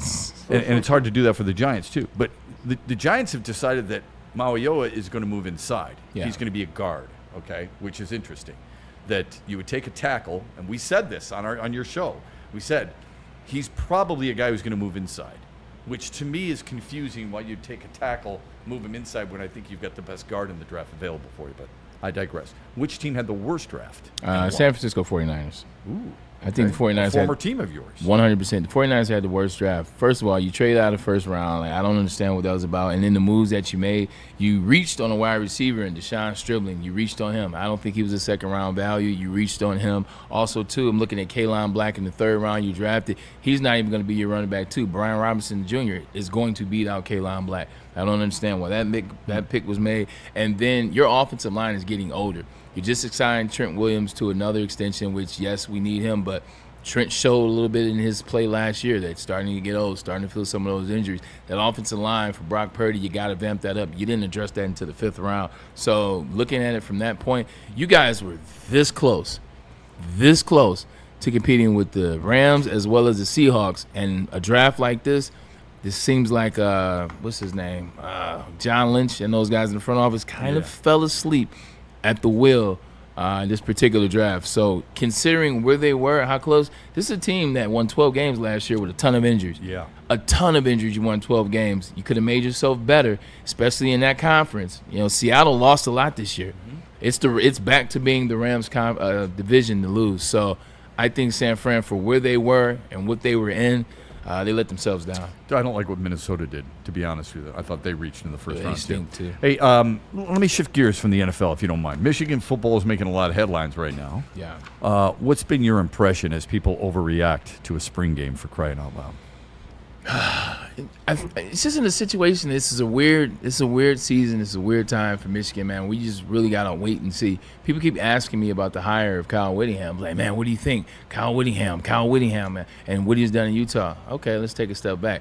First and foremost, when you keep trying to replace Jim Harbaugh is a coach that came in here, whether you like him or whether you hate him, whether you love him, whatever. He came in here and established something over his 9 years as the head coach at Michigan. He was one of the best coaches in the last 25 years of the business, bar none, hard stop. You can't just replace this guy in the 25th hour. And when you look at what Michigan's done with the last 2 coaching hires, unfortunately, they hired Sharon Moore in the 25th hour because of Jim Harbaugh, and they hired Kyle Whittingham in the 25th hour because of Sharon Moore. You've hired 2 coaches in the 25th hour to replace what Jim Harbaugh had built. So it's really unfair to say he's going to be good or he's going to be bad. I just approach it that way. Now, looking at what he's going to be as it relates to what was the rest of that question you asked me? And the impressing? Yeah. I think, sure, Like, that's where I'm at with the Michigan situation right now. I think sure. Like, so far he's come in, he's brought some stability, he's made some good hires, he brought in a whole staff that he knows. But realistically, we don't know what we don't know. And watching the spring game, this is where I'm at with it. It's not like back in the day. When you watch a spring game back in the day, you knew watching that game what that team was going to be, because you had to play your dogs, you had to play your hogs, you had to let them know what time it is, you had to what they were going out there to beat. It's ones versus twos. Not anymore. And twos versus ones, and you're going out there to put everything on display. You're so busy trying to hide things and not show certain things that what we saw was, this quarterback looks the same as last year. Mm-hmm. This offense looks the same as last year. It doesn't look better. It doesn't look impressive. It doesn't look like anything different. But I don't know what is being shown or what's being hidden. So the whole Michigan situation for me is, one, you hired a coach in the 25th hour. I don't know what it's going to look like. Mm-hmm. And you're telling me that he's going to come in here and change Bryce Underwood? Haven't seen it so far, but don't know what he's not showing. Also, look at his last track record of quarterbacks. A lot of yards, but not a lot after college. Yeah, I like him. I think it was a good hire. I know you're right. It's in the late stages. The difference between obviously him and Sharon Moore, he's won 180 games and 11 bowl games, and Sharon Moore didn't really have anything under his belt. I wasn't comparing him to Sharon No, Moore. I know you weren't. I know. But You're talking about the time frame. Yep. But you brought that up. I didn't say anything about comparing. I'm just saying when you're hiring coaches in the 25th hour, like, I can't expect, because when you hire Jim Harbaugh, you vetted him for 10 years. Like, when you're hiring certain coaches, when you're hiring the good coaches now, you're vetting that process. Even Michigan State, when they hired Pat Fitzgerald, that wasn't a 25th hour hire. They vetted that process. They looked at it. They said, well, who do we want? Who's going to come in here and bring some consistency? Who's going to bring some, the right stuff, if you will? Michigan's last two coaches hired have been, one was in January, and the other one was after Christmas. Yeah. So I'm just saying, like, when you're hiring, that's tough. Because you want to plan for something like this. I get it. That part. Last thing in rapid fire. How confident are you that Whittingham has helped Bryce Underwood with what he needs? In other words, bringing people in to help him. Okay. How much is the head coach really working with the quarterback? He's got a quarterback's coach. He's got an offensive coordinator. He's got guys like that who are supposed to. How confident are you in those types of people to help him? I'm confident in the sense that when you look at the quarterbacks that have played for Utah in the last 10 quarterbacks or so, these quarterbacks, they have the stats, they have the numbers, they have this, that, and the third. So he understands that side of the ball, and he understands people at that position. So I think that Bryce Underwood will become a better quarterback, a better passing quarterback this particular season. That's about it. Yeah. What is it you see in him that you were? I think he got ripped too often last year because it's just age, right? But that was all Neil Rue, by the way. Yeah, people always associate the money with it, generational, and all that other stuff. Yeah. When you look at what he's done and who he's brought in, Jason Beck specifically. Okay, forgive me, I forget the quarterback's coach, Coy Detmer. Coy Detmer is the quarterback's coach. Yeah. What do you think they need to work on with him first and foremost? Just get him some easy throws, man. Like, I feel like the offense last year, like, it wasn't consistent in terms of first down. Like, everything was like hell or high water when it got to Bryce Underwood and when it got to what that offense was. Like, they didn't have intermediate throws. They didn't have situations where you can get the rhythm going. Like, it just never seemed like he was comfortable. It never seemed like the team could ease into a situation. It seemed like you try to run the ball because that's what we do at Michigan. 3 yards in a cloud of dust. We've been doing that since 1969. You run the ball, and then you put him in spaces to where he's not ready for. Get him in better situations. Let him play ahead of the chains. That's one thing they did not do last year. Okay. So if you can get him in better situations, let him play ahead of the chains. I think some of his natural moxie that he has, that he had at Belleville, that he had with his comments to LeBron James, that'll start to come out a little bit more. So get him in better positions. Do you like his throwing motion? No. Okay. Because I don't either, and I just want to make sure I'm right. I like to verify that. But stuff. there are other look, he's got a really strong arm, but even at Belleville, I wondered about his feet a little bit, but I wonder about the throwing angle. Right? Yeah, I don't like his throwing motion, but at the end of the day, like, I'm not the quarterback whisperer. And there are a lot of quarterbacks that have success with ugly form. Amen to that. I just know this though. See Phillip Rivers. What? See my favorite quarterback. I just think that, it's. Your favorite quarterback's Warren Moon. He had a gorgeous throwing. I'm talking about right now. Oh, okay. Oh, Lamar Jackson. I'm talking about Lamar Jackson. I was going to say, you had me off balance there for a minute. Doc's going to join us coming up. We've got some interesting questions for him, and we do have something, if we can squeeze it in, a couple of players who have moved already despite their draft status. We'll get to that when we come back here on the Braylon Edwards Show right after this from Dr. Pierce, speak of the devil, and Buddy's Pizza. We will see Doc in a second, man. Doc is the guy that can diagnose anything, man. Michigan Sports and Spine, this is where you want to go, and Doc is the guy you want to see. His staff is also electric. Realistically, it's about the right diagnosis. You're talking shoulders, you're talking knees, you're talking back, you're talking a lot of things. He can get you right. And a lot of times it's not as bad as you think. It's just about getting the right diagnosis and getting the right hands put on you. Now, as it relates to the injury insider part of things, we can't wait to talk to Doc. Javi Baez, what does that look? Casey Mize, what does that look like? Been hearing good things about Terrion Arnold and his recovery this year, as well as the safeties. We want to talk to Doc. He knows. He's been around this game for a very long time, around winners and around stars, whether it's the Red Wings and D-Mac or whether it was the San Antonio Spurs and Tim Duncan. And don't forget about the Iceman, George Gervin. So Doc knows things. You come here, you listen to him. See him in a second. You want to use the word great? Oh, great is what Buddy's Pizza is really all about. The original Detroit-style pizza, proudly serving Detroit and anybody else who wants to come in and enjoy it. Yeah, 80 years strong, everybody, and they've got some great deals going on right now. I don't know if you knew this. They do catering. So their salads are fantastic. Their wings are really good. They've got smash burgers that are really underrated. Of course, it's all about the pizza, and for good reason. And if you're going to cater an event right now and you're going to spend $200 or more, mention the code Woodward20. You do that, you save 20%. It's good, inexpensive, and they treat you right. Nobody's better than Buddy's. You know how some things are so good they should be world famous, but they're not? Our house-made vinaigrette is one of those things. And the antipasta salad, we drizzle it over. Same with our hand-battered chicken tenders. Original recipe soups and pasta sauces. It's almost as if our original world-famous Detroit-style pizza is mocking them. And that's not very nice.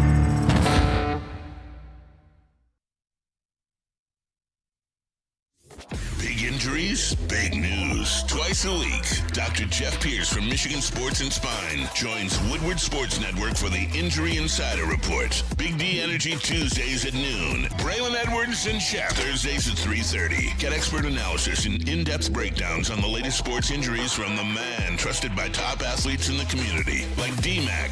Whether it's the Lions, Pistons, Tigers, or Red Wings, Dr. Pierce talks us through it all. Don't miss the Injury Insider Report with Dr. Jeff Pierce, your go-to source for understanding the impact of injuries on the games and players we love. Only on Woodward Sports Network. Scan the QR code on the screen or go to MichiganSportsandSpine.com to see if Dr. Jeff Pierce can help you.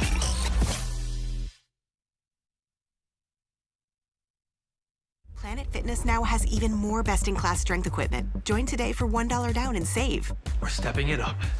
We're not slowing down. Finding new faith, new focus. Love that new equipment smell. So, you in? Join the club today. Save when you join for just $1 down, $15 a month. Planet Fitness. We're all strong on this planet.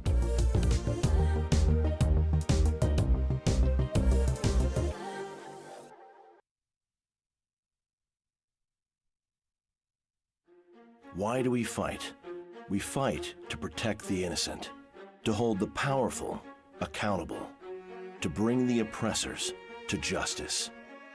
Why do we fight? We fight to secure and preserve our civil liberties, to get each and every one of our clients the justice they deserve, and to make the lives of real people just like you whole again. ThenFights.com. Find your sun with Sun Cruiser Vodka Iced Tea. Made with real iced tea and real vodka. Cold, refreshing, and made for moments like these all year long. Let the good times cruise with Sun Cruiser.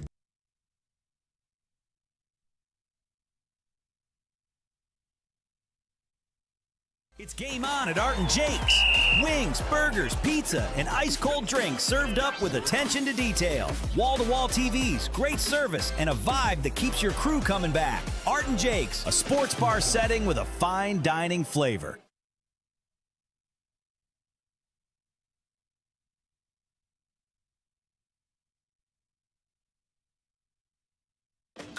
The Tigers are the best team in baseball. Get the best coverage in Detroit right here on Detroit's #1 sports network, Woodward Sports. Every Scooble start, every green homer, and all the action can be followed on all of our social media. Make sure you like, subscribe, and follow on Facebook, Instagram, TikTok, and YouTube. It's World Series or bust, Detroit, and we are here for the ride. Woodward Sports.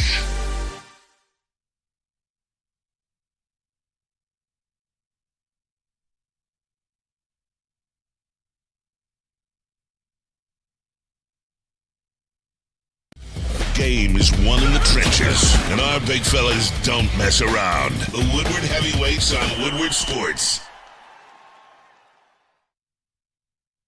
Head to woodwardsports.com and click on Shop. Get the latest in Detroit sports apparel and exclusive Woodward Sports gear. Woodwardsports.com can get the whole team outfitted. Love the Pistons, Red Wings, and Tigers? We got something for you, too. Shop online at woodwardsports.com.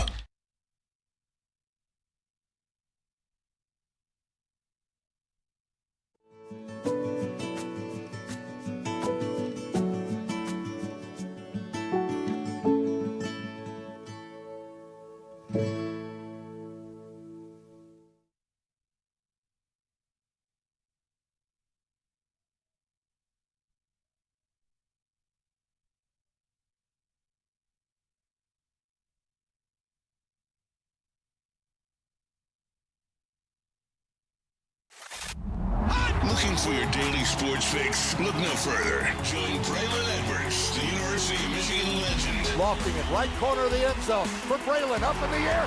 Touchdown, Michigan! And Shep. Do you believe this comeback? Your favorite sports commentator as they tackle the hottest topics in the world of sports. Catch the Braylon Edwards Show with Shep, Monday through Friday from 2 to 4 p.m. on the Woodward Sports Network. Get ready to laugh, learn, and love sports like never before.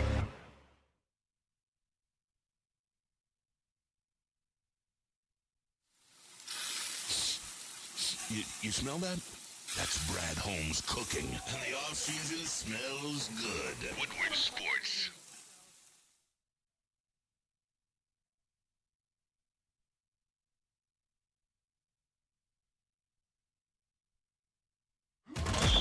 The Super Bowl parade in Detroit will be one for the record books. Detroit just does it different. Woodward Sports, your official Super Bowl or bust Lions network.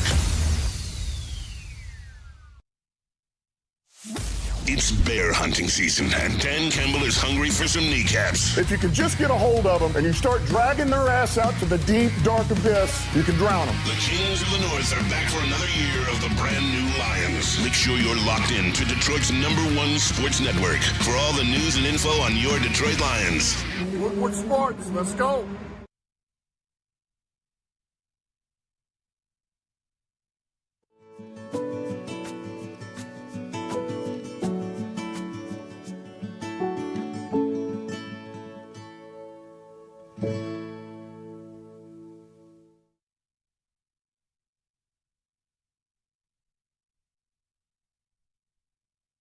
Yeah. Hey, Lady Jane's Haircuts for Men is the place to be if you want to look sharp and you want to look clean.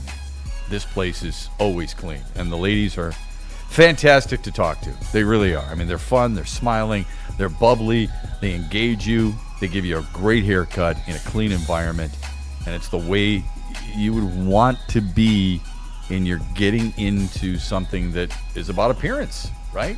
It matters to them, and it matters to you. Lady Jane's. Open 7 days a week. Walk in anytime. It's wicked awesome. Right? Black Rock, you know what time it is. It's all-you-can-eat Mother's Day buffet, 9 a.m. to 3 p.m. Full dinner menu after 3 p.m. And this goes for all the locations around the state. You got to call now and reserve. You know how hot Black Rock is. You know how food, you know how it's good. The service is going to be amazing. The day is going to be amazing. Take care of the mothers out there, man. Right you only on. get one mom. You got to make sure you can take care of her, man. You know, so if she's here, you got to make her feel good. And the best place to make her feel good, bring them down to Black Rock, man. Call ahead of time. 9 a.m., 3 p.m. The buffet, and one thing, too. It's about the price point. They got a great price point for you with some great food. Come on down. Mother's Day buffet at Black Rock. You speak from experience on it. I do. And we back. I do. Okay, we're hoping Doc will be here. We'll go over some injuries that I think a lot of people are interested in. Before we do, there are, I think, two interesting storylines from the NFL draft. One is, well, both are on tackles, okay? Francis Mauigoa was considered by most, I think, as the number one tackle on the board. Not necessarily by everybody, but by most. And he was taken 9th overall by Cleveland. He was out of Utah. Or I'm sorry, he wasn't taken by Cleveland. My apologies. Francis Mauigoa was out of Miami. Yeah, my apologies. So I was thinking of Spencer Fano. But Francis Mauigoa was taken as a tackle, and he was moved to guard, according to all reports. And then you've got a team like, here's Doc, Caden Proctor in Miami, taking Caden Proctor. They've moved him to guard, and he was a left tackle. And it tells me, this is another reinforcement, that the Lions were never in on him. It was a big smokescreen.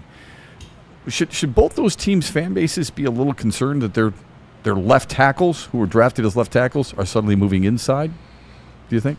I would, especially when you're looking at tackles that could potentially be like your tackles for the future, your potential all-pro tackles, your guys that are going to anchor that defense and protect your blind spot of your quarterback for the years to come. When you go from that position to moving in guard, I'd be a little worried if I was them, but we'll see how good he is. He has really good feet. He can run. He can move, so maybe they're using that for some of the pulling situations that you saw. But usually when you move him from tackle and you put him on the interior, that's because you don't believe that those guys can protect the outside. Right. That's because you think those edges can get off the edge and get by them and get to that quarterback. So you say you put him inside, you can protect him from two sides. You can protect him from the tackle and the center at the right guard. So it looks like a protection type deal. I like that. Oh yeah, we said this on draft night when the Giants made Mauigoa their pick, and I think most people said even leading up to the draft, but they picked him 10th overall. He's probably better inside. It goes back to my old argument, and I get it, okay, because he's a really good athlete. But if you're going to take the best guard, give me. If I'm going to have a guard, give me the best guard. Yeah. And I don't think either one of them were the best guards. I think the best guard was at 14, and Vavega Ionye. It'll be interesting to see what they do when these guys lose weight, because these guys are both bigger dudes and they have a lot of that baby fat on them that they will lose. They will mature once they hit the 23, 24, 25. It'd be interesting to see if they revisit, if either one of these teams revisit those guys as a tackle, maybe after training camp or maybe after this season. Okay, let's bring in Doc. What up, Dr. Doc? Jeffrey Pierce. Yeah. He's here. He's looking casual. He's looking smooth. Got another pair of brand new shoes. Really sharp quarter zip. He's looking good. He's looking camera ready. I got a big event. Doc always will wear the consummate clubhouse outfit. Yeah. Like, it's always a clubhouse. It works outfit. for him though. I'm not sure. Is that first a compliment? of all, it is. It absolutely is. That is a compliment. As much money as golfing apparel costs, as soon as the weather breaks, I wear that stuff all year. Amen. What? Yeah. I don't start wearing golf stuff till November 1st. Because you're right, golf apparel is out of control. Travis Matthew, I saw my boy Jimmy had one yesterday. He had like a crew neck, nice long sleeve crew neck that you could play in the spring. Yeah. So it was like $140. Like an average. Listen, I love Grayson. Grayson downtown. That's expensive stuff, right? Yeah. You're calling me out, but look at the same stuff. So look at his shoes. Us out. Show everybody the shoes, Doc. Can you put your leg up there real quick? Look at that. Look at the flexibility on Doc, though. You know what? It's called peptides. But you know what's We're rolling. All right, let's get into practice what you preach. Very white. He does. I couldn't do that. Yeah. Real quick, we got to do a shout out to Frank. Okay. Frank, I was at Frank the Tank. You call him Frank the Tank, don't you? No, well, we Go will. on, streak. Costco gas. Do the quad. My favorite new place is Costco Gas in Which Commerce. One? Yeah, that's where I That's live. a brand new one. Frank came up. He said, "I love Woodward Sports. I love what you're doing." Did you get free gas? No. Frank is working there. He doesn't own it. What do you want, free gas now? Brandon's like, yo, let me know the First of all, hey, look, every Doc show. has a lot of connections, and that legitimately is right by me. I'm right at Maple and Haggerty, so I know exactly I gotta go, where that Costco. I gotta is. go so heal funny. my hamstring right now. Let's Well, it could be worse. It could be Javier Baez's ankle. You saw that injury sliding into first base, which I still don't understand why you do that. He's selling out, man. But it's not faster. It's not faster. Run straight now. You go head first. Okay. It is proven that you Head run first is through faster. it. You're faster. You're faster running through it. Without The question. second I and ran third tracks, is I different because you got to stop, but Yeah. you're able to run through. So Yeah. it- Without there is question. studies that show you're faster. Yeah, it's ridiculous. Yeah. What's the long-term diagnosis, do you think, that we have to worry about as he goes on the IL? I think this is one of these conversations where early season, let's take care of it. He's limping. Let's not make it worse. Let's make sure he's there second half and all that. So I think a lot of conservative is going on. What's he on, the 10-day? Yeah, 10-day IL. Yeah. So they're like, and he's not. Am I getting to baseball versus football versus hockey players? You go ahead. Yeah, but he wasn't putting any pressure on it. So it's right away. It's sore and it's gingerly. It's sore. There's things, but we don't need him right now. He's been a but little soft. he's not. Do I see him as a warrior? I see what you're saying. I don't see him as a warrior, and I know no disrespect, but These are the words of Dr. I Jeff was just going to Pierce, and say, they do not reflect. I love it when people say, no disrespect. However, this is going to be disrespectful. no, we don't need him right now. With the Dr. We're not Pierce in the smirk. playoffs. Let's do the 10-day IL. Let's make sure he's healthy. It's an injury that potentially at the end of the season we're wrapping him. We're secret sauce, and then we're putting him back out there. Okay. Bag Right ice now. and some bag ice and some heat and cold. A little back and forth. Put a little ringmaster liniment on there. Come on, man. That's old school. That's right. Little ringmaster liniment in there. Have that smell. He's coming from a mile away. All right, well, here let me ask you one more about baseball, and then Braylon will get to the football ones, okay? Casey Mize wins this the other day in the third inning. It's a pulled/tender right groin.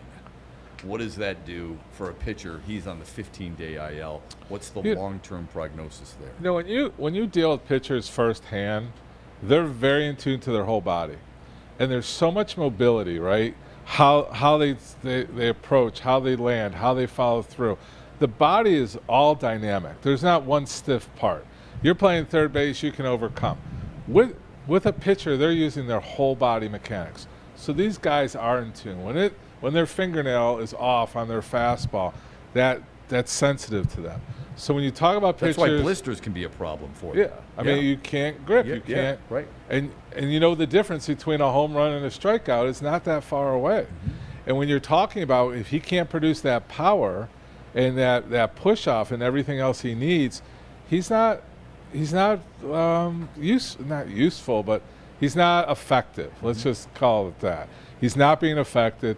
Again, this Probably is early. puts more strain on his arm, doesn't it? Because you're starting to throw more with your arm than You would change with your leg. mechanics. Yeah. When there's like I always say, there's firing patterns of your whole body of every movement we do. Like you just moving your fingers over your face. Mm-hmm. There's a firing pattern to make you do that.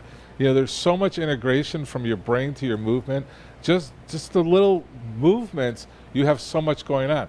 So when something's out of whack or short-circuited, like with a pitcher, he's got to compensate somewhere else. Like we always talk about, what gear. As a football player, is he at 80%, and he never goes to his sixth gear, and he stays in that 4 or 5, because he knows his mechanics is going to change. He can't push it, and he's at risk for higher injuries. So when you're weakened, you've got to be careful in making adjustments. So again, we're at part of the season where it's let's be cautious and let's sit them down and let's take care of it and recover and rehab it. Like that. Got some video for you. Last season, Terry Arnold, starting defensive back for the Detroit Lions, messed up his shoulder, tried to play through it, re-aggravated again, and eventually the Detroit Lions just set him down, and he repaired it in the offseason. Hey, put his surgery pick up first, too. Put the shoulder. So this was Terry Arnold, fresh off the surgery, letting everybody know, I'm good, feeling good, about to do this thing the right way. And now this is Terry Arnold. This has come out. This is him in DB preparation down in Alabama. Look at the size difference. Look at the shoulders. Look at the up top. Look at the upper body. That's peptides on the side. 100%. Look at the hammies. So he's a big dude. The question for me isn't going to be about his shoulders. The shoulders are going to be fine. Like, he'll be good. He's young. They recover. My thing is about the size. Like, gaining that much weight, being a DB, drafting for a certain skill, speed, movement, light on the feet. Typically, when guys get injured, I've been here before. You typically are working. That's all you're doing. You have no life. It is the comeback. You spend a lot of time in the weight room. How long does it take him to process this weight? How long does it take the body to get used to this weight? Well, but you play a different game too, right? Yeah. He's going to push him more off the line. He's going to challenge him. He's got strength to challenge now. He's not a little guy in the corner. Can he run like this though? Yes. Okay. He can be more of a powerful runner, not the gazelle that he was. But the changing directions, like what he's doing there, is the biggest thing. It's what his foot speed's like. So I always say a lot of successful athletes become better understanding of the game, right? Like I use a lot of basketball term, my Iceman, the Gervin thing. And you've learned, like I just got there because I was quick. Yeah. But if I switch and I move this direction and cross over this way, my speed is still there. Right, because you're smarter at the game, and you know what to do. And it's split seconds. We're not talking major seconds. No. With him, he's learning. What I like about all this is that he did put some size on. He is respecting his body, and he's working hard at quickness, that fast twitch stuff. So the biggest thing that goes on when you're downtime, like you have a natural fast twitch, right? Because you have natural speed. A lot of guys can still learn that fast twitch. There's a fiber that there's a difference between. Pardon me? I said, shout out to Pops. Yeah. So you got to do it. That's why I love working with young athletes that have ability, that have that agility and coordination early on. They're fun to work with because from a science standpoint, they already have those twitch fibers. You know the kid. You can go to a baseball game and watch him. Who has got the natural ability versus who's working. I always pick on Draper here that he didn't have any natural ability. We had to make him work for it. I love seeing Draper at the Michigan games during the season.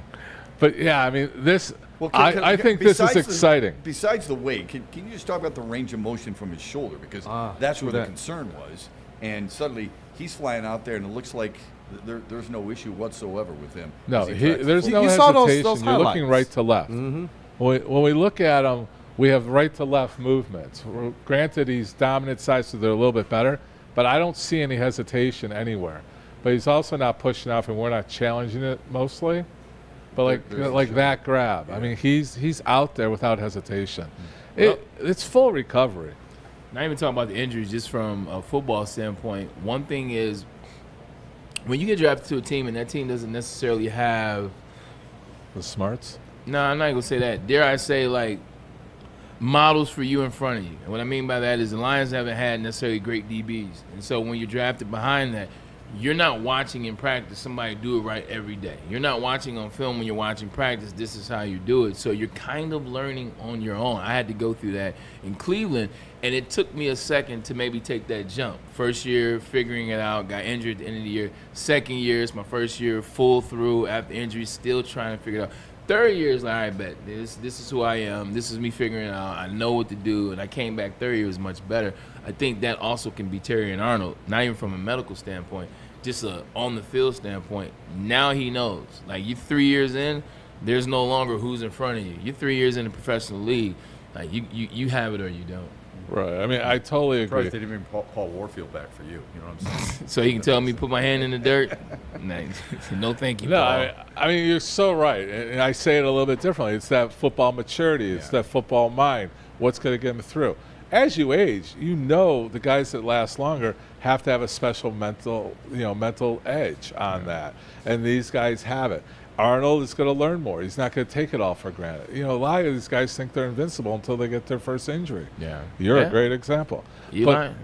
Hey, by the way, I was thinking about you because I was at the gym on Sunday, maybe it was Saturday. A buddy of mine came up. I said, man, you look great. It looks like you lost about 15 pounds. He goes, lost 15 pounds? Peptides. Oh. So I told him about you, and he's like, yeah, there's not many who know. But I said, yeah, but Doc knows. Yeah, I mean, that's really, it's fun. I need the feedback. I like the chat feedback. I like what Frank said to me. I mean, he called it out. I didn't ask him anything about it. He goes, I love what you're doing with the peptides. He goes, it's so confusing out there. But it is. I mean, like at Woodward Sports, and what we want to do is pretty much be an educator. I know you guys love talking football and stats and everything, but at some point, we need to be the educator, especially for our male audience. Yeah. There's a lot of things to talk about. There's a lot of confusion. But the biggest thing that's in the medical field right now is that the misuse, the misunderstanding. Yeah. Like, listen, I talked to him, and I sounded really smart. I did. I sounded really smart because I took all the stuff that you told me and the video that you had in the background, and I told him, I said, yeah, and he's looking at me like, wow, you really know your stuff. I said, Jeffrey Beard. Kudos to that. However I can help, I want to help. Yeah, we appreciate it. But on a serious note, I think what we want to hear from the chat, I know we're going a new direction. I want to focus in on men's health, not just mental health. We can talk about Terry and Arnold and all that, but how does that translate down to the guy, working in the fields, working in the factory, guys that want to be the next level athlete, guys that are coming out of their 20s, going into their 30s, not understanding. Guys who just want to be able to play something without feeling sore for a full day the next day. Right? Yeah, that's true. Serious. Like most of our audience is 25 to 40. Yeah. Those are the years that you can make a difference what your 60s look like. Mm-hmm. And that's another thing. If they're interested, that whole longevity is a big word right now, but it's like, what do I do today to make my 60s go easier? It's a great point. That's really... It's not too early to start thinking about that. No. Preservation. Preservation. And this guy knows what he's talking about. I want to throw out to Braylon that what I did. He is still a natural body. Like it's from hard work. Yeah, but his triceps are not good. I would say that his triceps are too much triceps. Underdeveloped. You're never living that down. You know that, right? What do you want me to do? I know. I don't know. It's not sports. That's not sports specific. Just for the record, you'll be proud of me. I'm taking it easy in the gym, man. I've been going light. We're going balanced. A lot more reps, but I'm going light. Yeah. That's right. And that very, big ball, slow, very controlled. We could all learn from that. There's no doubt about it. But the point I want to make is some of the young people out there were like, I want peptides for my shortcut. You work really hard, and we haven't even started the peptides with you. And I personally have started, and my injury in my elbow is probably 85% better in less than a week. Really? So damn. I'm living it. I want to come see you because that's exactly what I got problems with. I need just get this right. I think we can. But the other point is that a lot of people out there, especially the China online stuff, they don't understand treating the injury, because there's injury and there's really nobody out there, which we're going to start at Sports Inspiring, is peptide along with PRP. So it's the natural healing. So you're getting a double whammy. Yeah. Everybody's like peptide. But to your point, you got to check with your doctor first and foremost. Yeah. And you got to make sure that it's good for you, it's right for you. So good for the goose. That's what we're learning, and we're going to talk more about it next week because I think it's really important. And selfishly, I need it for both my elbows. Tomorrow, we're back with you at 2:00 here on Woodward Sports in some new creative surroundings. Let's put it that way. But we're looking forward to it as always. Doc, you're the best. You folks are the best too. Thanks for helping us with this show. We'll see you tomorrow at 2:00 here on Woodward Sports. The heavyweights come up at 5. Peace out. Oh, Brian. Looking for your daily sports fix? Look no further. Join Braylon Edwards, the University of Michigan legend. Lofting it right corner of the end zone for Braylon, up in the air. Touchdown, Michigan! And Shep. Do you believe this comeback? Your favorite sports commentator as they tackle the hottest topics in the world of sports. Catch the Braylon Edwards Show with Shep, Monday through Friday from 2 to 4 p.m. on the Woodward Sports Network. Get ready to laugh, learn, and love sports like never before.